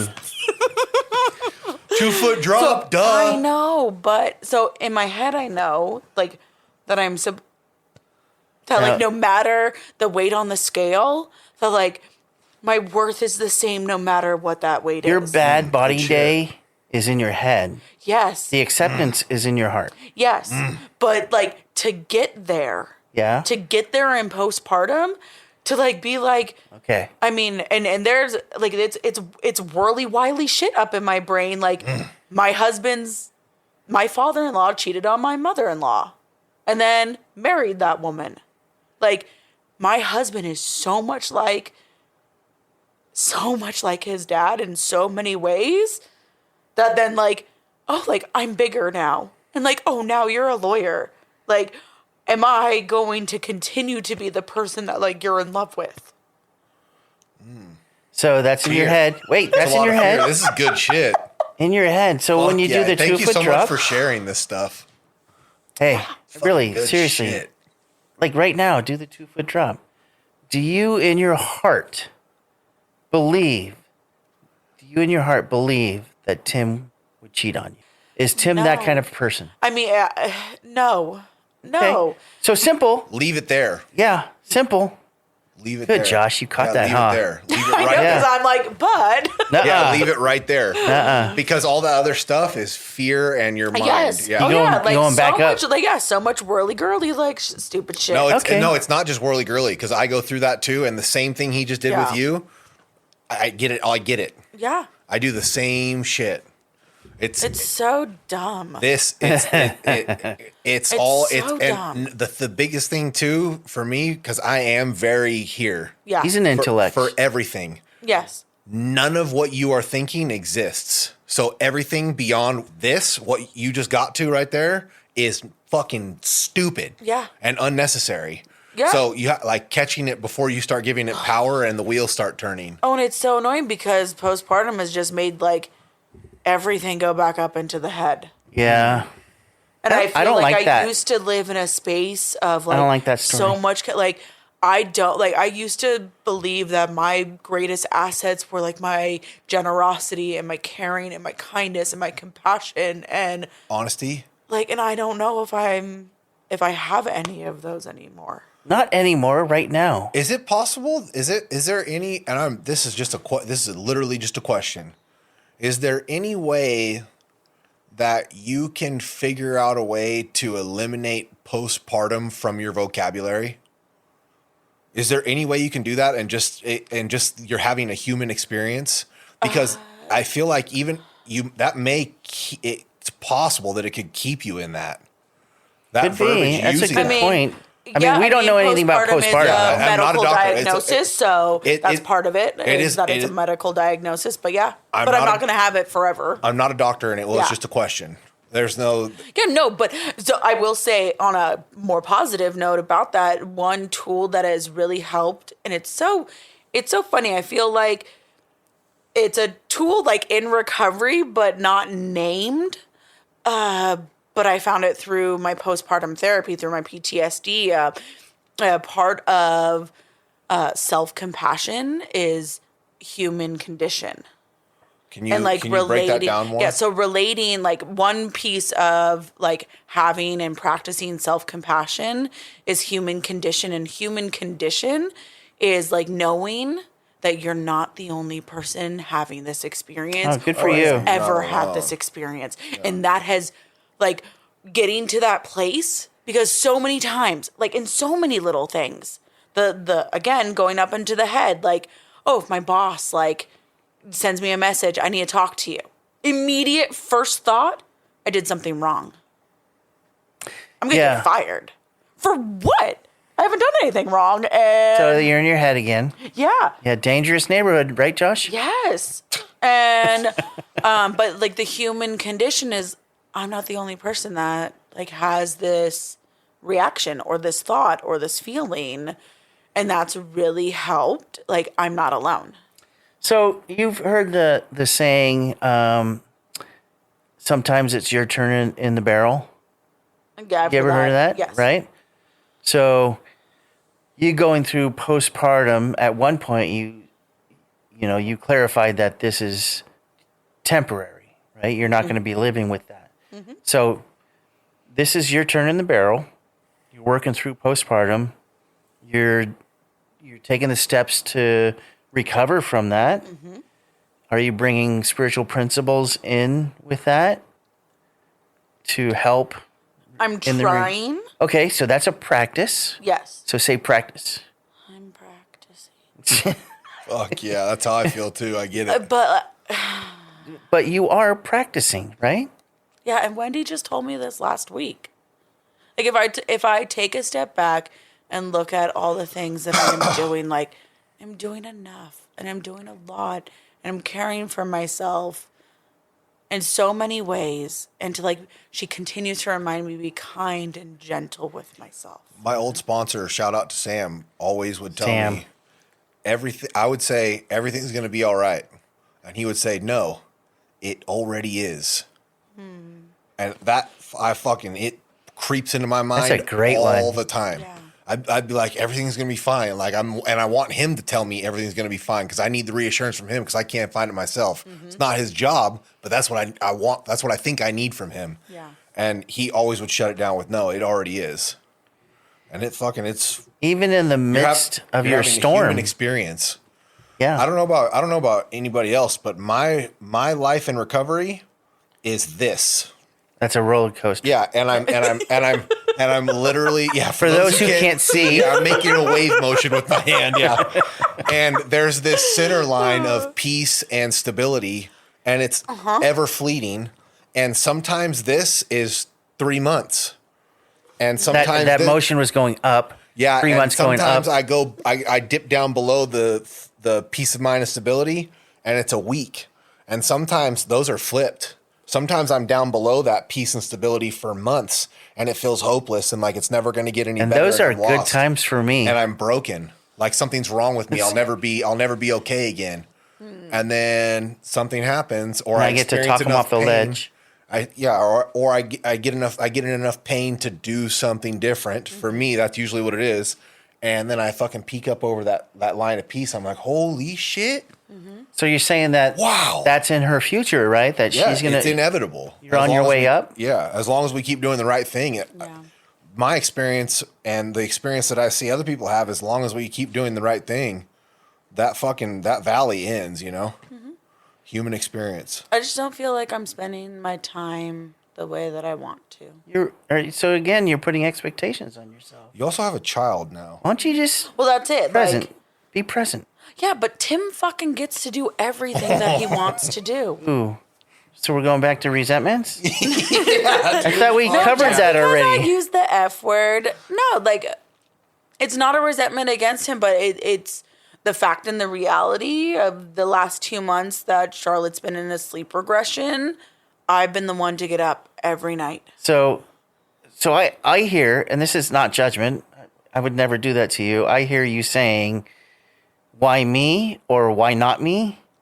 Like, why do I have to get up all the time? Or why don't I get to sleep through the night? Yeah, or whatever. Not so much that. It's more of I don't want to say jealous, but I feel like I need more, or I'm missing more space, more time, more free time to connect. Connect with what? My higher power. Okay, so you need more personal time. Yeah. Have you had a conversation with him? Yes. About that? Yes. Have you guys gotten any kind of solution around No. it? No, So I start work at 7 a.m. So we're just getting out of. I finally got him on board to do sleep training. She's sleeping through the night again. She like has some night wakings, but is self settling now. I don't have to get up out of bed for 2 hours and then take an hour or two to fall back asleep. Like, Are you that's how it saying was there's for progress? 2. Yes, there's progress, and it feels like there's some hope. Like I feel like that I Okay. will get to, but because it's been so long yeah. Maybe of maybe inconsistency and lack of flexibility that All right. like I miss my higher power. maybe you just need a break. Yeah. Is there any way you could figure out that? You know, break? I mean, hopefully, but he bought me a massage to my favorite spa. That's Like tight. for my birthday in February. Yeah. And it's August. Like I If still I- haven't gone. if I I was was- supposed to go and stay at the hotel and all of that. Would you allow anybody else to help with the kid while you go and get some time to yourself? Now that she's not so much in separation anxiety, yes. So Like you're- there's some you're- people that she so has you're some close family then. that she's able to like be comfortable with. But yeah, there's so many factors. Like she was in the hospital for the first 4 months of her life. She came home on oxygen. Like there was nobody else watching You've her. been putting in work. Yeah, and I'm at home. I work from home and have her all day. I start work at 7 a.m. and In the midst of all this going on in your time in the barrel, are you That's good. I like that. are you creating any gratitude? am I creating? There's a difference from having gratitude Yeah, and I'm like creating. Because creating gratitude would be you going through all this pain and suffering. You force yourself to do the gratitude list instead of going, "Oh, I'm grateful for my car." Create the gratitude for what specifically you're going through. Oh, then yes. Yes, I have created gratitude there. Yes. Your daughter is beautiful. My daughter is the most. So we don't need to go there, right? She- Because we know she's the shit, right? Yeah. She's And everything. so you've created gratitude right there. Yeah. I created the most wonderful. We know that. Beautiful thing ever. What else? She is a little personified Buddha. Okay, so what else are you creating? What gratitude? I mean, what else have I created? I'm not, you don't have to say it right now. That's the process that I would use with you. Yeah. To help but get we out of have that. created like the safe, sacred space, the bond that we've created. Also the life that she gets to have, the life that I get to have, of being a mom and learning all of this and is incredible and awe-inspiring. Okay. Yeah. So all of that is not going to take away the postpartum. But No. but all of that you can fall back onto in postpartum to help you. Yes. Yes. And so like, Yeah. I continue to come back to like, I'm a good enough parent. Yep. I'm a good enough member of NA. Like, I'm a good enough sponsor. Like right now, it's I don't I'm like that, good Amy. enough right now. But no, I don't like that good enough. why? Because it implies that there's an expectation. I'm a good member. Or you can tell yourself you are enough. Because putting like good, how come you're not a great member? Yeah, I was gonna say good That's a- enough. that's is an like, it's like expectation. there's, Yeah, but I guess levels. like good enough is what's the word? It's Yeah, the whole thing in therapy. Yeah, I hear where Like you're it at. actually is positive for me to I say. hear you. But I also understand You are your enough. perspective as well. Yes, I am enough. I Yeah. am absolutely enough. Are you a good person? No, you're in your head. I saw the look. If anybody didn't notice, Yes, she's like I am thinking a good about person. this. I am a good In your person. heart, you're a good person. I just feel like Nope, I'm so nope, less nope, than where nope. I have Don't been go there. previous. No. Now you're discounting everything about being good. Anyways, I'm good. yes, you are. I am good. Okay, I let's- am loving and I am caring and I'm considerate and I'm generous and I have and am still doing so much. Are Are you in the middle and of step work right available. now? Huh? Are you on steps right now? Are you working steps? So I was gonna get to this hopefully. I've been working out of Living Clean with my sponsor. So that's like the writing and work that we're doing is writing assignments from Living Clean. So it's not specifically steps 1 through 12. And I've been doing that since my dad was diagnosed with stage 4 cancer. So that's what I'm doing with my sponsor. And I'm also, I'm a witch. And so I am, Practice Wiccan? no, I practice reclaiming magic. Okay. And that's my spirituality outside of NA. And so I just started step 1 in this, Witches in Recovery. You know Rose? Yes, she is a part of that. Yeah, she is. I am in that group with her. She is amazing. I love her. So yeah, so I just started step 1 with my really good friend, who is like my guide through this. So we're working with Callie Ma right now. All right. That's awesome. Yeah, we just started on Friday. When was the last time you did an inventory? Like a 4-step or a 10-step? 10th step. I do a version of a 10-step regularly. I'm nowhere near every single day, but I do check in with myself regularly. That's tight. Yeah. Cool. I just did it recently and I was blown away by the recognizing of like the quality of human that I am in comparison to the stories that I had been telling myself. Yes. It fucking blew my mind. I like looked back through, even just 10 days, 12 days, and I was like, that's a good fucking dude. But in my head, I haven't told myself that in I don't even know how long. So there's a huge difference, and I relate so much to the difference of feeling good and doing good. Yeah. I do good. I show up every day. Yeah. Every day I show up at whatever level and I'm available, all that. Oftentimes I'm not feeling good. And it's that difference, again, between like the space in my head and the space in my heart. And so like we keep circling back to like there's a lot of stuff going on in your head. I'm doing good, yes, and I'm comparing myself to different places I've been at and different parts of my recovery. I'm going through a lot. Like there was grief before my daughter was born, or like once complications in my pregnancy started. And I'm still like going through this grief of like who I was as a member of NA before I got pregnant. Like how much service I did. Like that was my identity. That was like my passion. That was Which my is purpose. so harmful to you. Fucked me up too. The grief is harmful No, to me. attaching to identity. The identity. Oh yeah, the identity people, and it wasn't even a Service identity? self-proclaimed one. It was like because I was so involved, because I put my heart in this, and it was a passion, and I had the time and availability and resources to learn and share.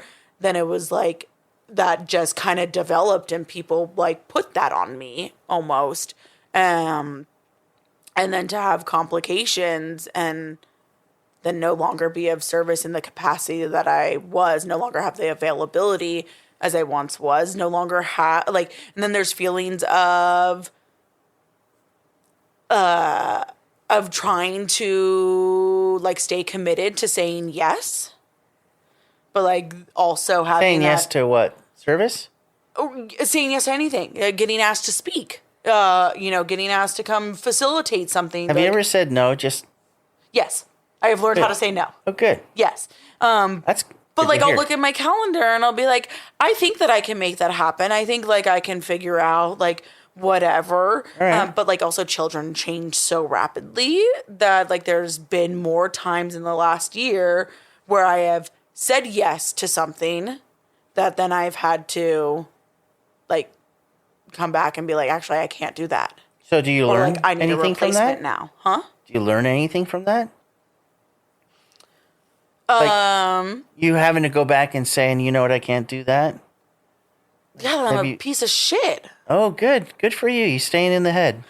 Yeah. I thought we No, worked like on I this. feel like there's so a what's- lack of integrity in my word. No. You're allowed to say no. Yeah, you made a mistake. You thought you could do it. You Yeah. can't do it. So what's the lesson is That while you I have can't do Charlotte, I can't do it. yeah, I can't do it. it's okay not to commit. Yeah. You do not Yes. have to be I recently- all places at all times. I recently Totally. went through a phase of.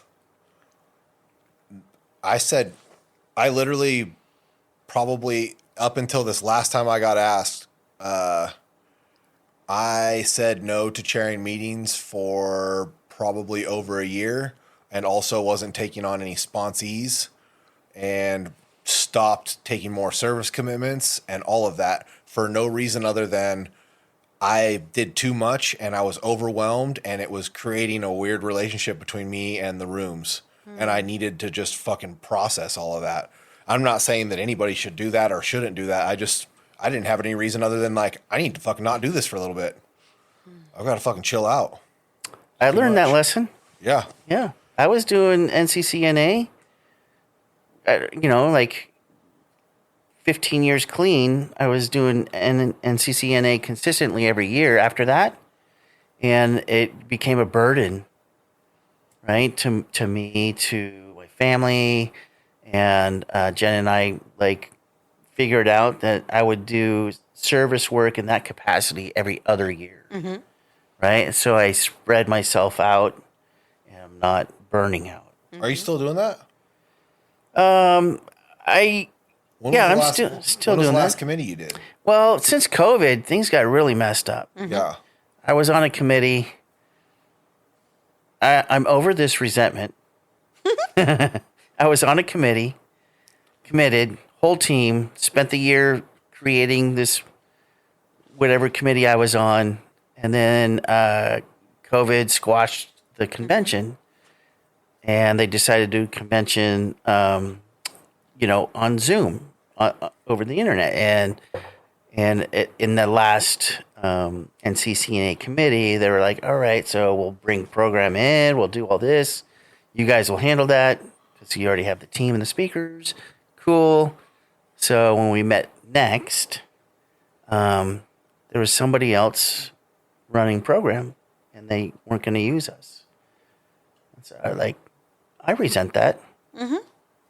I resent that for the fact that we've had this committee going and we put in all this work, and now you're going to start over with some other people. Didn't that wasn't the other area was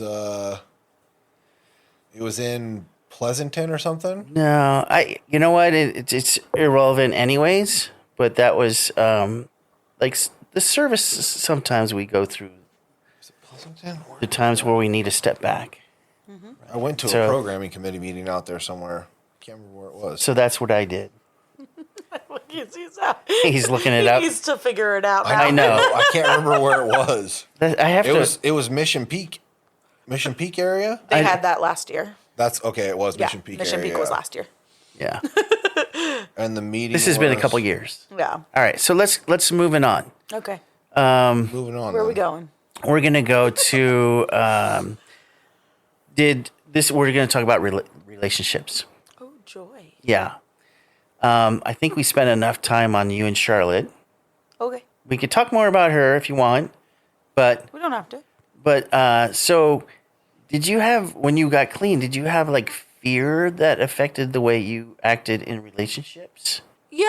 I mean, I would say the fear of, there's this fear of unknown, and then the questions of am I lovable? Yeah. Am I worthy? Will someone care for me? Will I ever not be abused? Okay. I don't know if you remember, but I think you had some years clean. You were sharing in San Jose at an event. I think it was the H&I event. No. Was You were it when single. Jordan and Liz spoke at the relationship meeting? You spoke. I spoke. You spoke at this Fun. event. And you were single, and you were speaking at the event, and you talked about, I hope you don't mind me sharing a little bit of what you because I want to know what I said. You talked about the fear of being single, the fear of never finding anybody, you talked about your fear of not having anybody love you. Yes. Oh, yes. That used to be a ginormous fear. I remember that. I was at that. I love that you remember that. Yeah. I love that I don't Well, remember the story I got to watch, right? Yeah. You and your fear, you're never going to find anybody. And 2 years later, maybe, you and Tim got together. Yeah. Yeah. And I got My to see. behavior based on my fear. Oh, the like insecurity. Oh, yeah. And then how got all the shortcomings that stem from my insecurity and from my fear they were so harmful. And I don't regret anything that has happened in my life, although it'd be nice if some of my experiences didn't happen. I didn't have so much pain. Yeah. But I also believe that everything that I have gone through has like given me perspective. Okay. And more opportunity to heal, both like find more like compassion and love and self-respect, but then also like be able to share those with other people and help other people that either are going through similar situations or have been through. But yeah, all of my behavior stemmed from fear. Everything stemmed from fear when I was in new. Relationships. Yes. Yeah. Oh yeah, that's like partially fear of like why I didn't want to sponsor.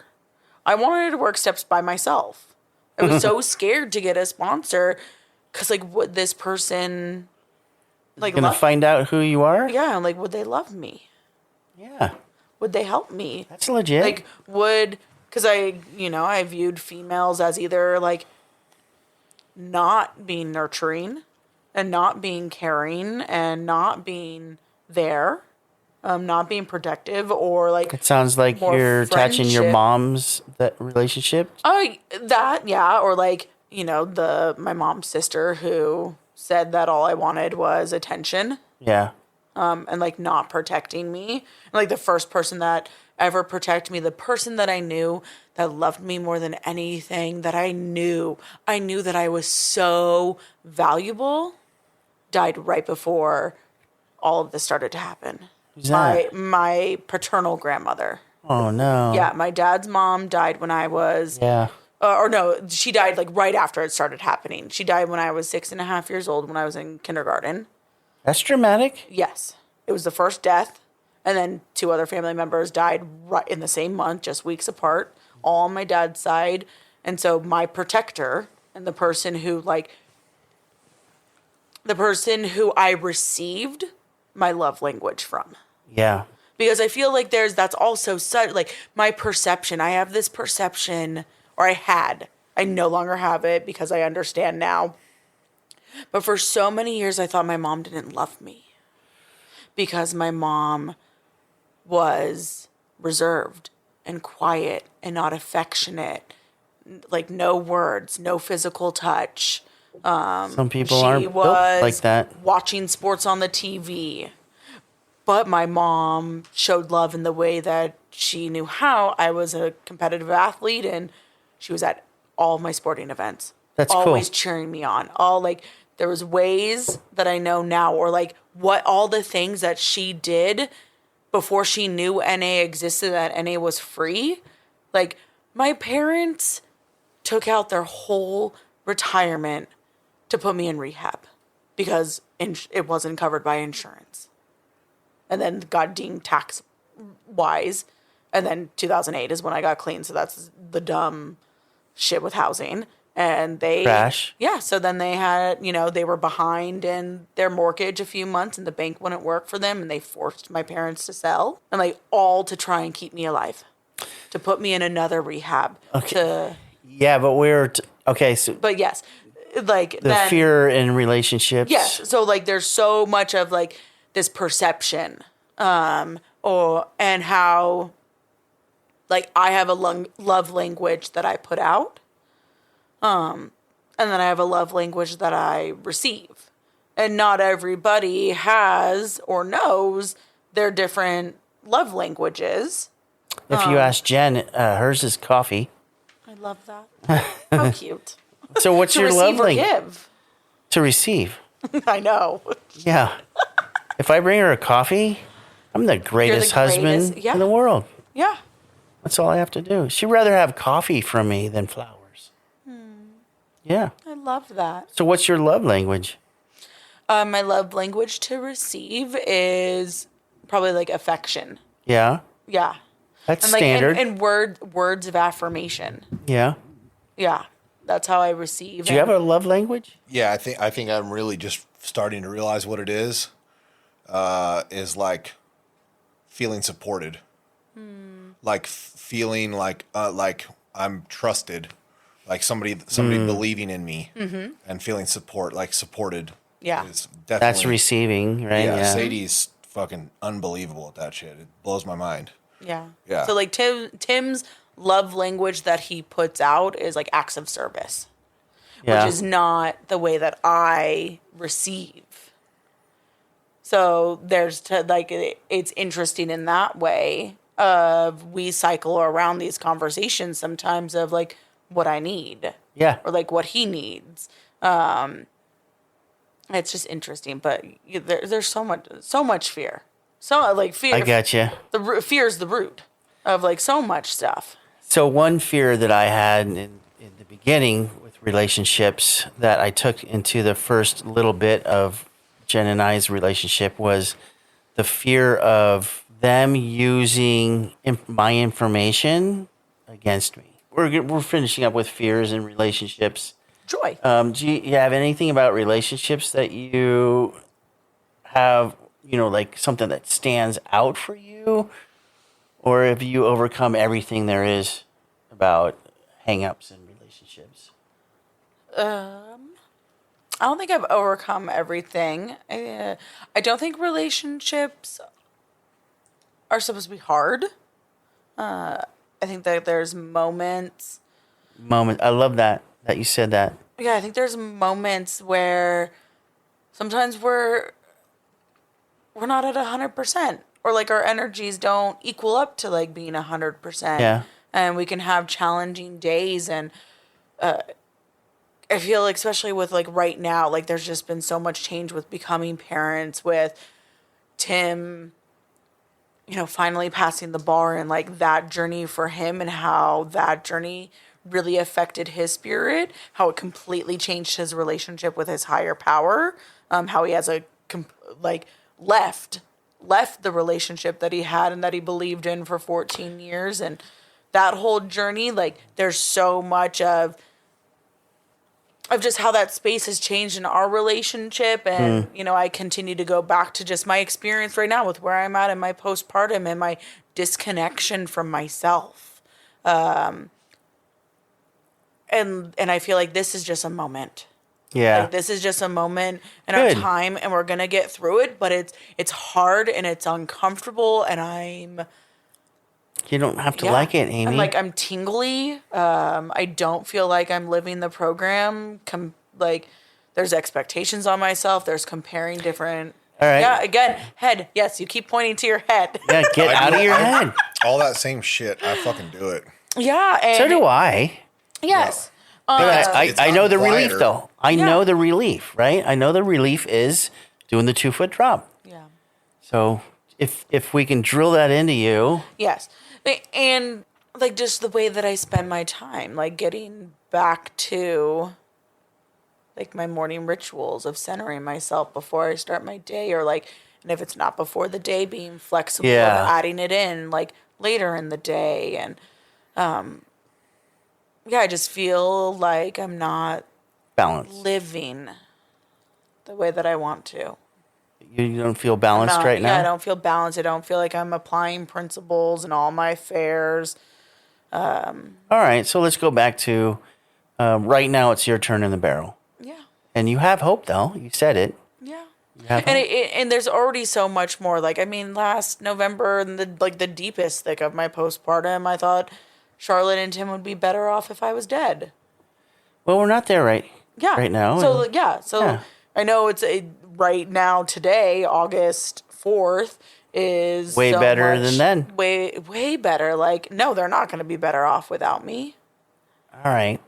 So we've talked about you having gratitude. Besides Charlotte and Tim, on the outside, Do you have stuff that really comes up a lot that you're very, very grateful for? I mean, NA or like the We know being that in about recovery, you. Yeah. is like a big thing. Like being my relationship with my sponsor. Mm. Like, I'm so grateful for my sponsor. Like I love her. She's my favorite human. I love her too. Yeah, She is amazing. yeah. You know, I love it. Like I love that so many times I know what she's going to say. Yeah. And that gives like some solace of when I'm in the midst of stuff. And, you know, she taught me how to bow to my feelings and that like to honor them. Like no matter how uncomfortable they are, that, you know, So we have you're feelings. grateful for her. Let me ask you this. Has there been times when you've called her and before she like starts talking to you, you tell her, I believe I know the answer to this, but I just thought I would run it by you? No. I'd always just tell her that I want to check in about something. I like And I want her guidance. when sponsees, they'll call and they'll go, I'm pretty sure I know the answer to this, but I want to run it by you. Mm-hmm. And then they'll tell me what it is. And they'll tell me what they believe is the answer. And I go, what? Yeah, thanks for calling and checking in. Yeah. But you're right. You do have the answer because they've been living by listening to their moral compass. Mm-hmm. Right. And they know, like, they have a dilemma. They've been doing the 2-foot drop. Mm-hmm. They're in their heart. They check in with their moral compass. And then they're pretty sure that they have the answer. I love that process. I love that. All right. So we're at a point that's probably going to be the most uncomfortable for you. Oh, really? Yeah. I think you might be being sarcastic. I am. Yeah. Kind of. Yeah. What assets do you have? I love that. I think that's the most important question in a 4-step. Yeah. I mean, it's, There's so your many- first 4-step, when that came up, That did was you? so uncomfortable the first time because I felt thought that I was shitty. just all Piece of fault. shit. Yeah. And so much just yuck. It was Mm-hmm. it was peeling away so much yuck. So much yuck and so much confusion. But again, like the place that I'm in right now, I don't see as many assets as I've been able to list in other times and spaces in my life. Like I keep circling back to like where's the like compassion that I once had. Yeah.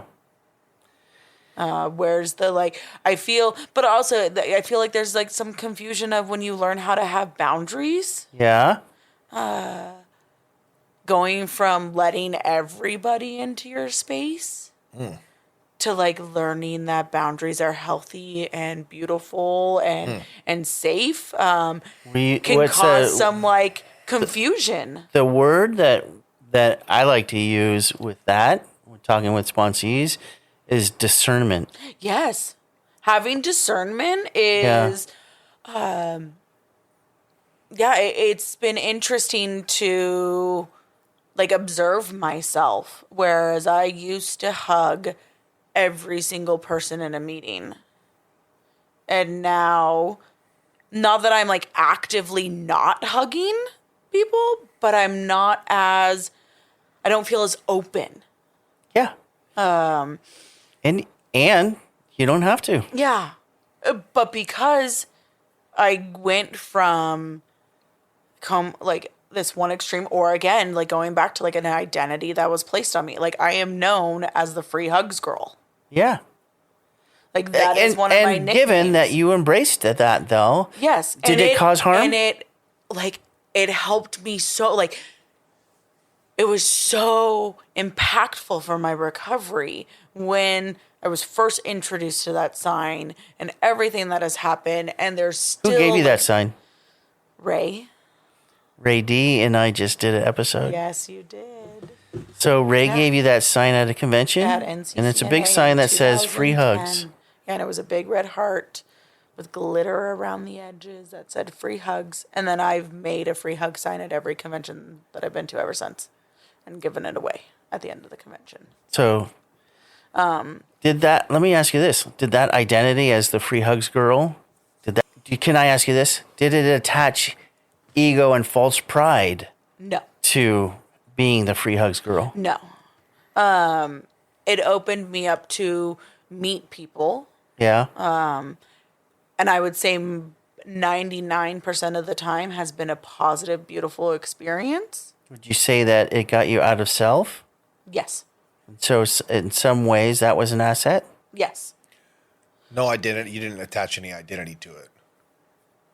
I didn't, but like other people, like sometimes if I'm asked to speak at a meeting, Yeah. like people will like introduce me as the free hugs girl, or Yeah. they'll start with that story of how they met me as me holding a sign, Which like is in beautiful itself and is not sentimental. malicious, right? No, and it's like, and it's beautiful, and that's like a part of me, and it's like something that I've been able to give and receive,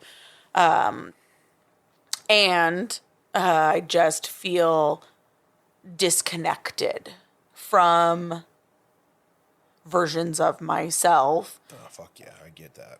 at previous times. It's difficult. It's difficult for me. It's difficult going through a lower side of my roller coaster that I was describing earlier, and knowing all of these other places that I've been, like you're talking about, and having an attachment and expectations of I start fellowships and I create meetings and I throw camping trips and I show up for everybody and I do this and I do that and Yes. I promote this, I live this. This is what I do. Yes.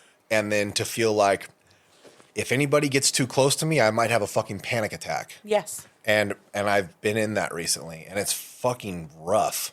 Like I just recently, like within the last 2 to 3 weeks, I'm like coming out of that and just starting to feel like I'm gonna get to that fucking place of peace. Yeah. Like I'm gonna break over the top of that thing. Hopefully, if I keep on the trajectory that I'm on and like get to the upper side of that roller coaster. But it's hard. Yeah. I remember the first time I It's fucking hard.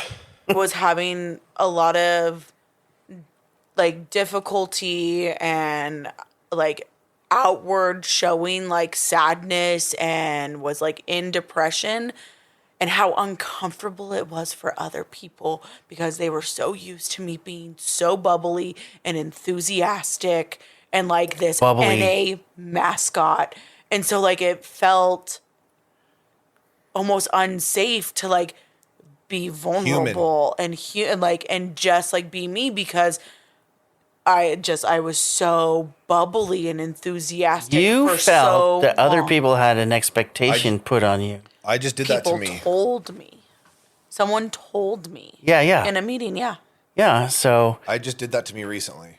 I did Yeah, it to me and- recently, and I was sharing because I relapsed 4 months ago, and I had placed myself in this place of responsibility in my head because of all of the things that I do that created some sort of some identity or self-worth. image. Yeah, image. And I had painted it all pretty so that it didn't feel unhealthy to me. And I didn't realize I was doing it until I didn't feel, I had shame and guilt that didn't allow me to have myself in that place anymore. And I was like, dude, I probably fucking relapsed because of that.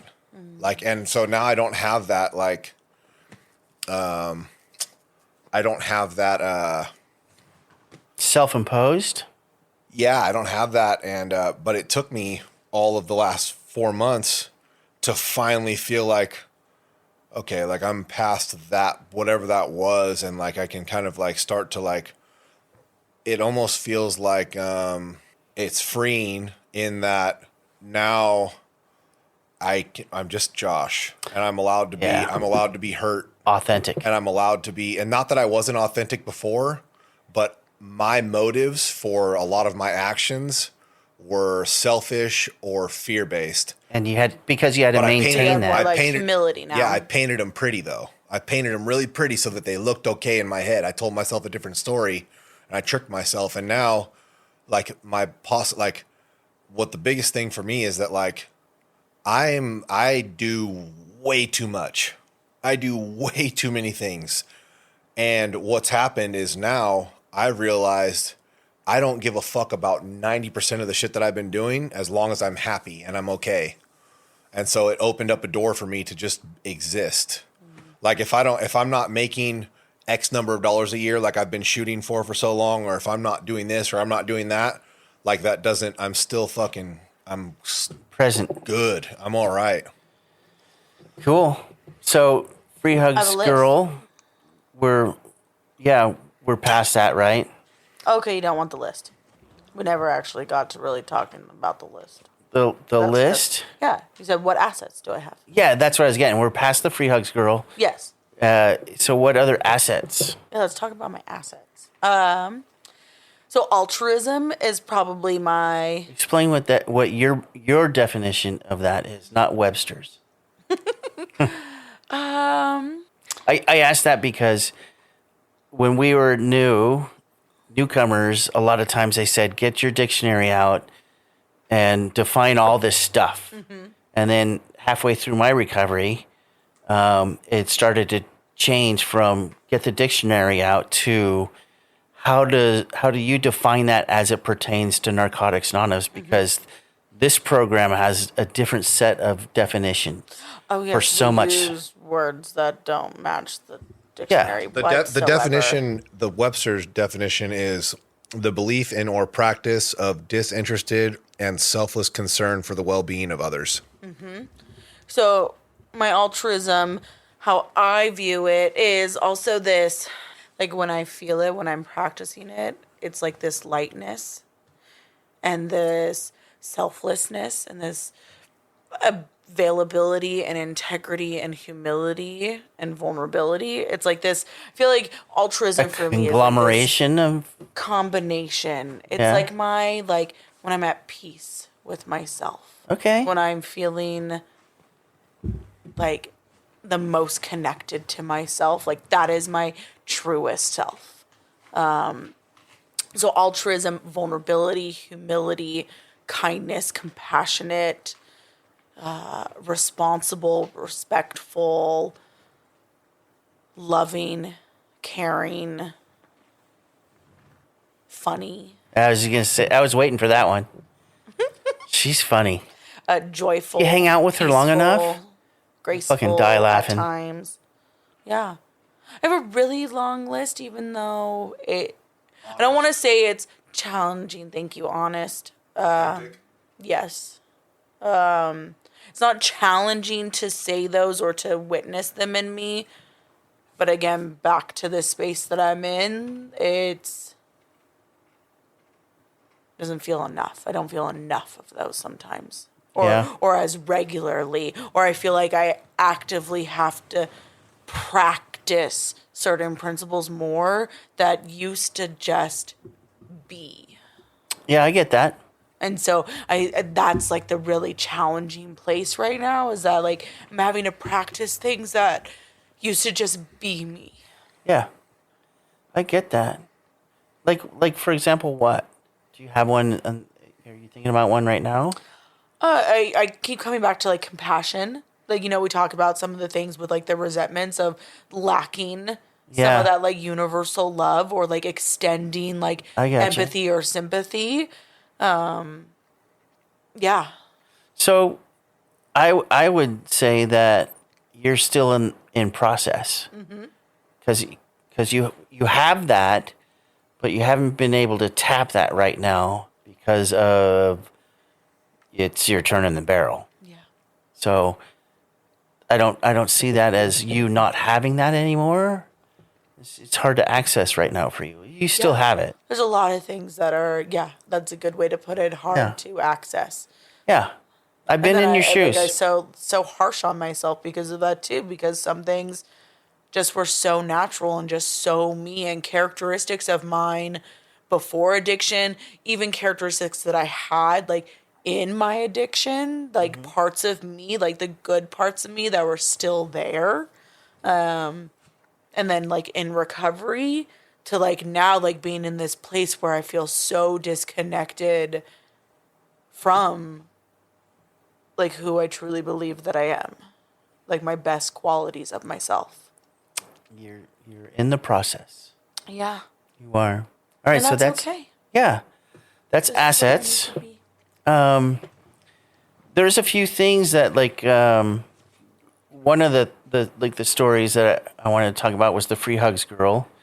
And I'm glad that you've got to a point where it's not an identity, right? Whether you put it on yourself or somebody else put it on you, you don't live up to that identity. Yeah.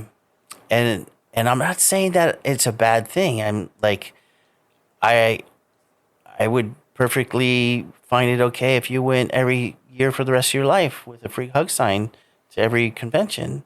You don't use that as part of your identity. If we sit here, we can recognize in each other that we don't identify as what we do. You know, people call you like you're in service. You've been in service for fucking ever. And I've even called you on quite a few occasions to get information from you about service-related things. We can talk about flyers. We could. But we're not going to. We might. But, yeah. So that detachment from identity, false identity. And so if I was to identify you today, I would say I would tick off all your assets.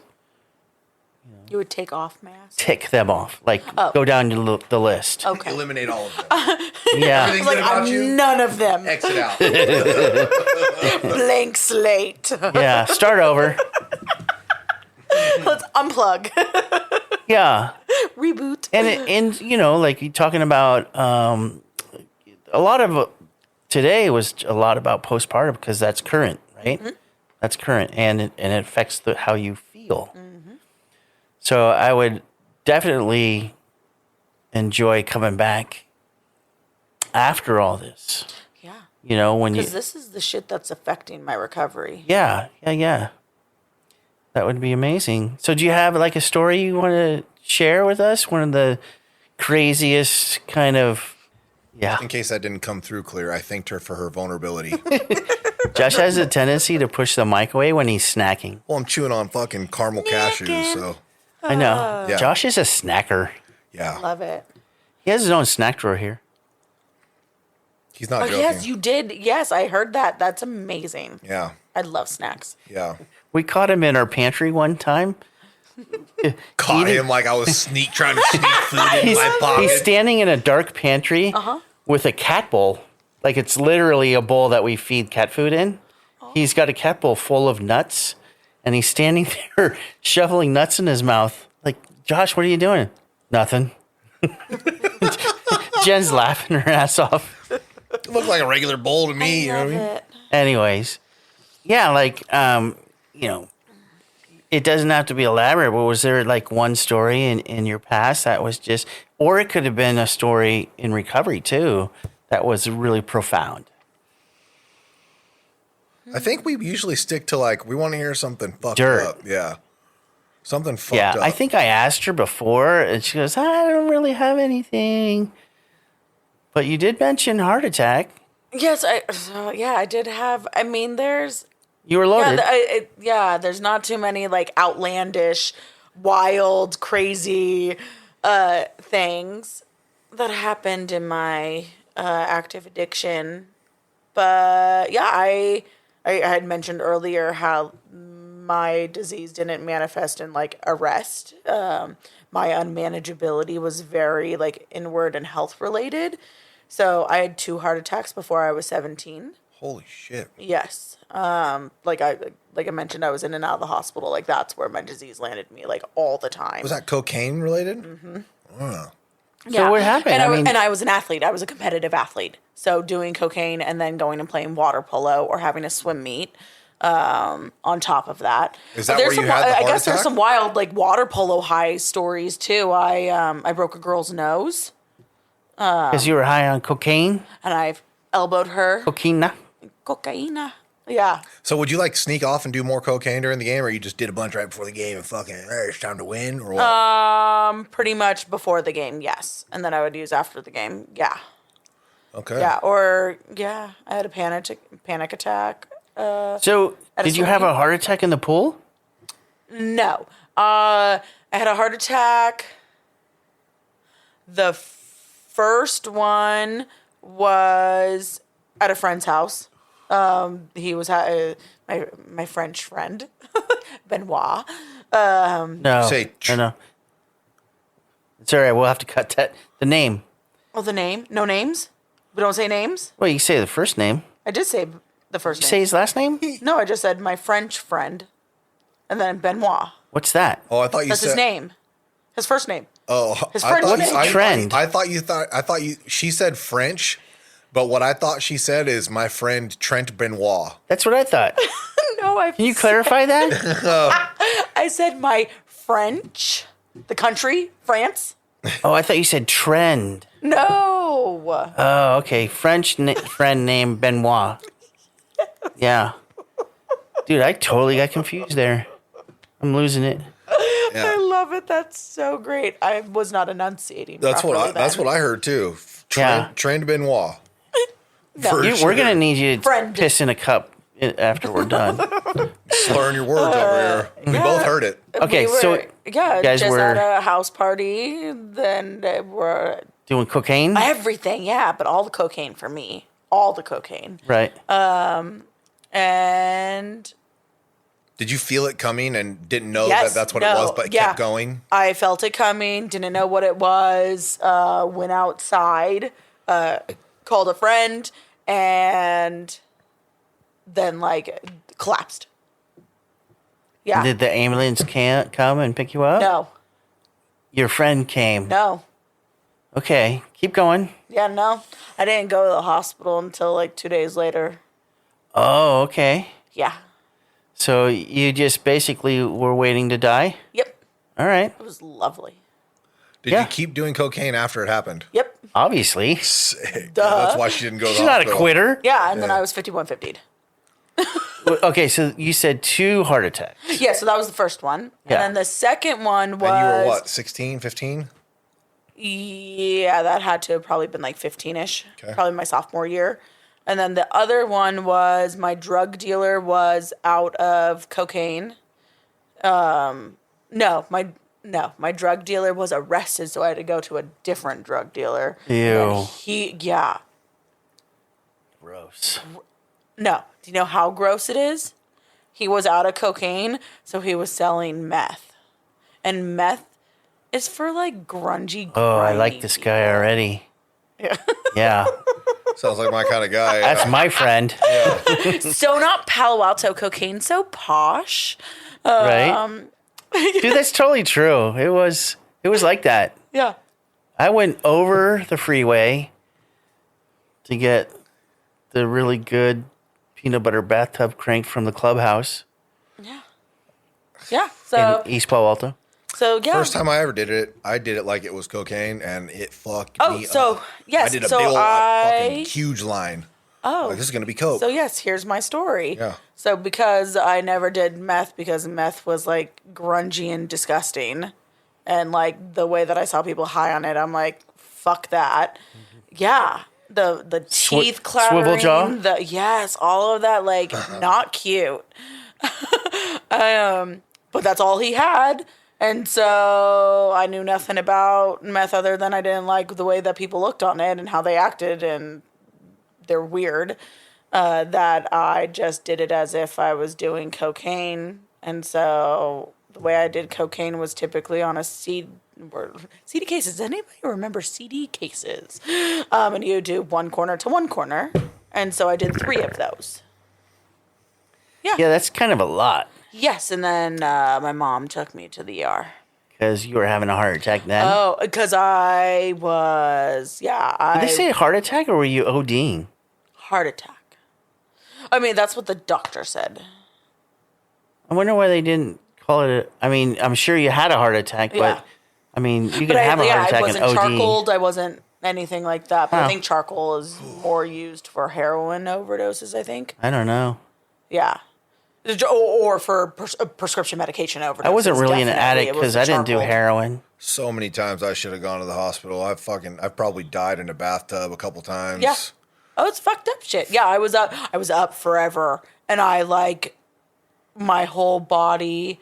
It was bad. It was bad. So my mom rushed me to the ER, and then that was the time. So that was July of 2000. Yes, 2007. And that's when that emergency room doctor said that I had 2 months to live. That's a good one. Yeah, and then I went to rehab in August again. Yeah, I love hearing that. Yeah, so nothing too wild. Just, All good right. old. A couple of heart attacks. Yeah. Because I asked her, do you have any crazy stories? And she's like, no, not really. I mean, I had a couple of heart attacks, but nothing bad. That's just normal. Just a good old Tuesday. That's crazy. Yeah. That's crazy. All right. Dum-dums. Well, as far as 4-step stuff goes, we covered resentments, we covered fear, we covered assets, we covered Relationships. relationships. Can I talk about one thing on relationships, though, that we didn't touch on? Yeah. Like friendships.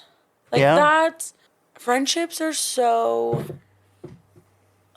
so important to me. Connecting with other people. Okay.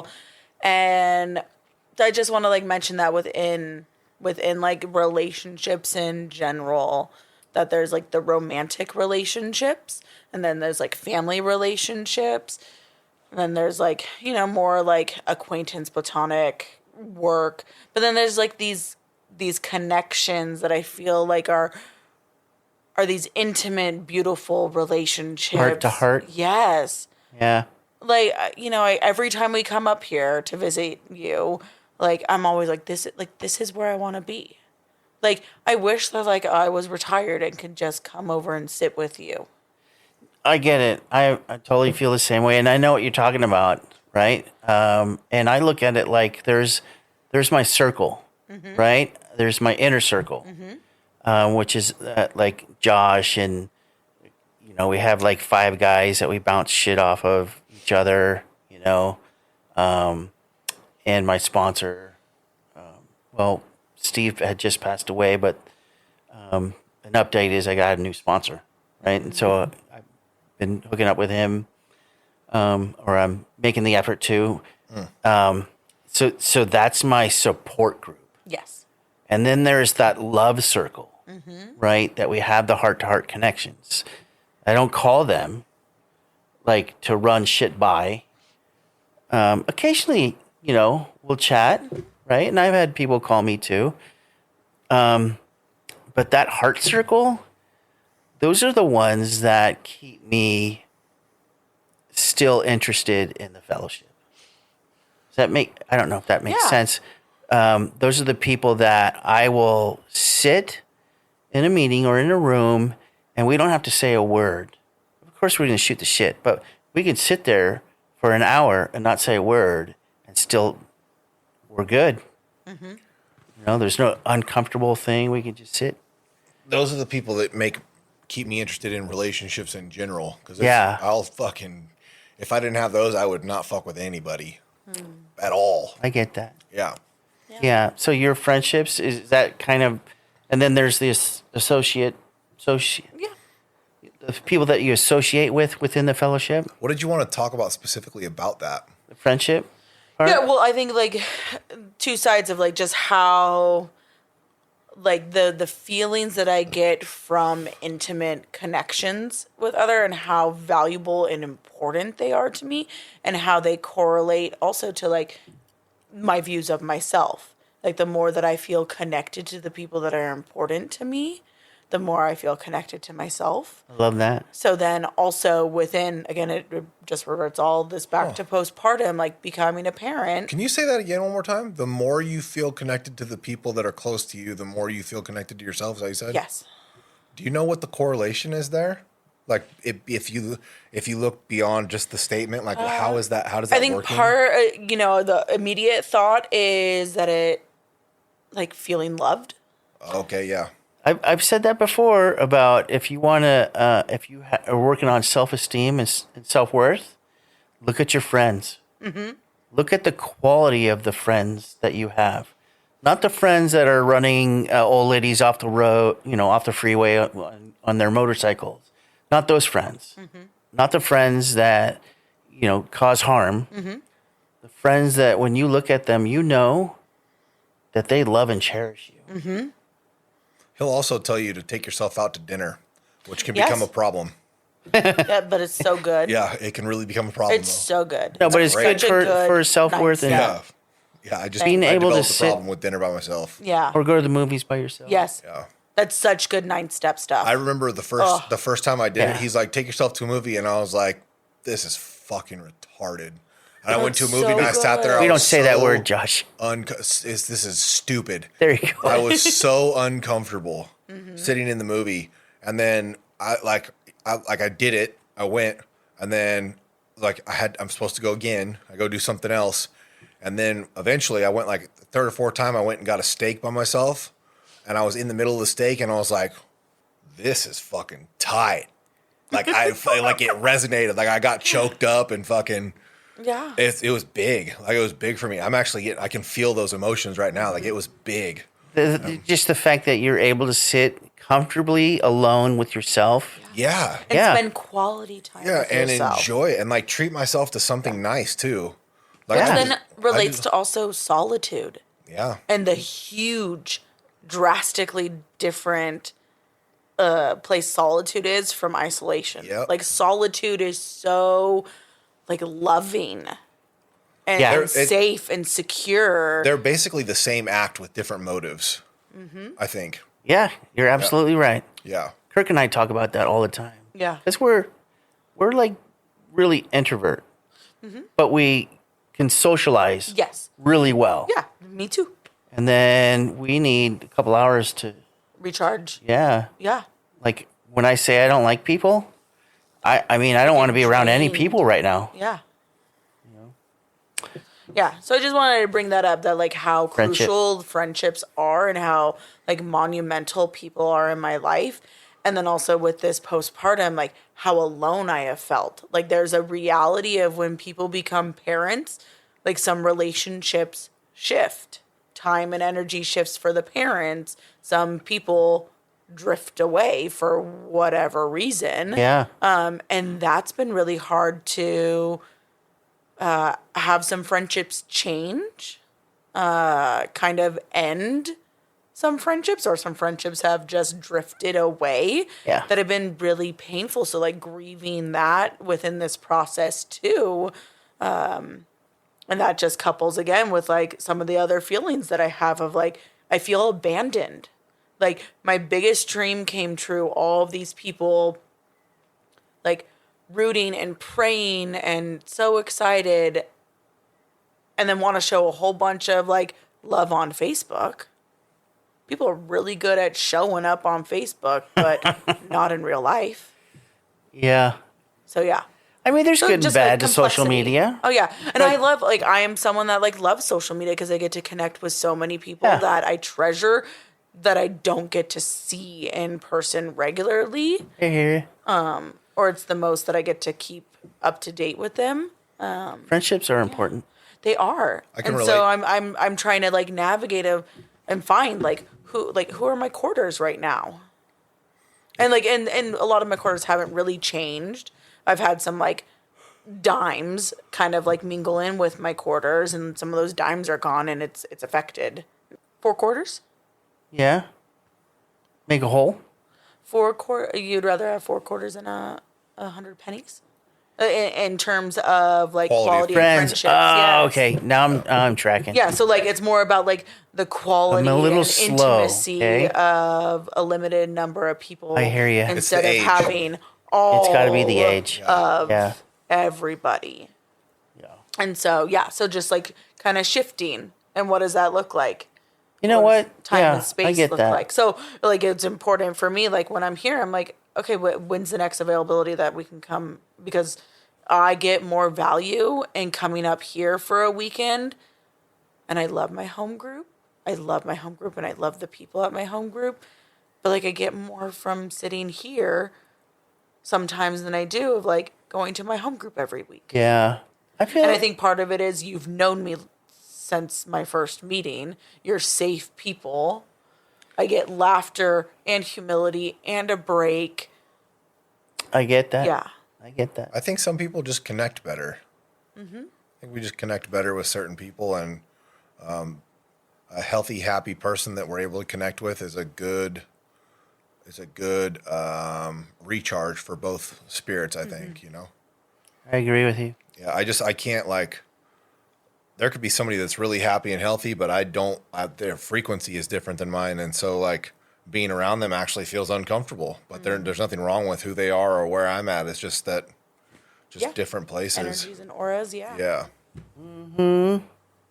So, yeah, sorry, I had to add that. No, that's cool. Well, I love you. I love you too. And I appreciate you very much. I'm really glad that you came out. Yeah, this was a good. I enjoyed it. I fucking love it when people are, like, in general anywhere, like when I feel authenticity and like people can cry and share their truth, like that to me is fucking Magic. Yeah, that's the stuff right there. Yeah. So, like, I'm grateful. I was taught that in the Peninsula area. Yeah. And I'll say, I mean, we've both been in a place where, like being at a meeting and somebody's crying, and it would, like, it used to make me super uncomfortable because I had that wall around my heart, and so I couldn't receive that connection. I love that. Yeah. So we don't have to live there anymore. Yeah. It's where the growth happens, man. It's like, it's the shit that needs to happen. That's like, and it's so cool to come from, like, what you're just saying, like, that's not even a thought in my head. I'm like, I'm like, yes, dude, the good shit is happening right now. Yeah. I get excited about it. Yeah. Yeah. I mean, I barely even touched on sports, but like Olympics are happening right now, and the Olympics are like make me extremely emotional because I was supposed to be an Olympic water polo player, and then I went down the path of drugs and like. Wait, you're a drug addict? Yes. Ew. It's actually gross. quite beautiful. That's gross. No, it's. You got to go back into radio voice for the rest of that story. Yeah. No, but yeah, so like the feeling, like I cry, I like get choked up watching the Olympics because it's just so, for me, like just so many feelings about all of the things, and just, it's just so good. And so I want more of that. I want more of those feelings. So I get so excited when the Olympics come on because then I get to like be in those feelings for 2 weeks. Right on. Yeah. Well, cool. I love you, and I hope everybody enjoys this podcast episode. Yeah, thanks, everybody. Thanks, Amy. Thank you. Thank you for listening, and we hope you enjoyed the episode. Often you will hear addicts referring to a specific 12-step program or rehab. These are personal stories. We do not represent any of the programs.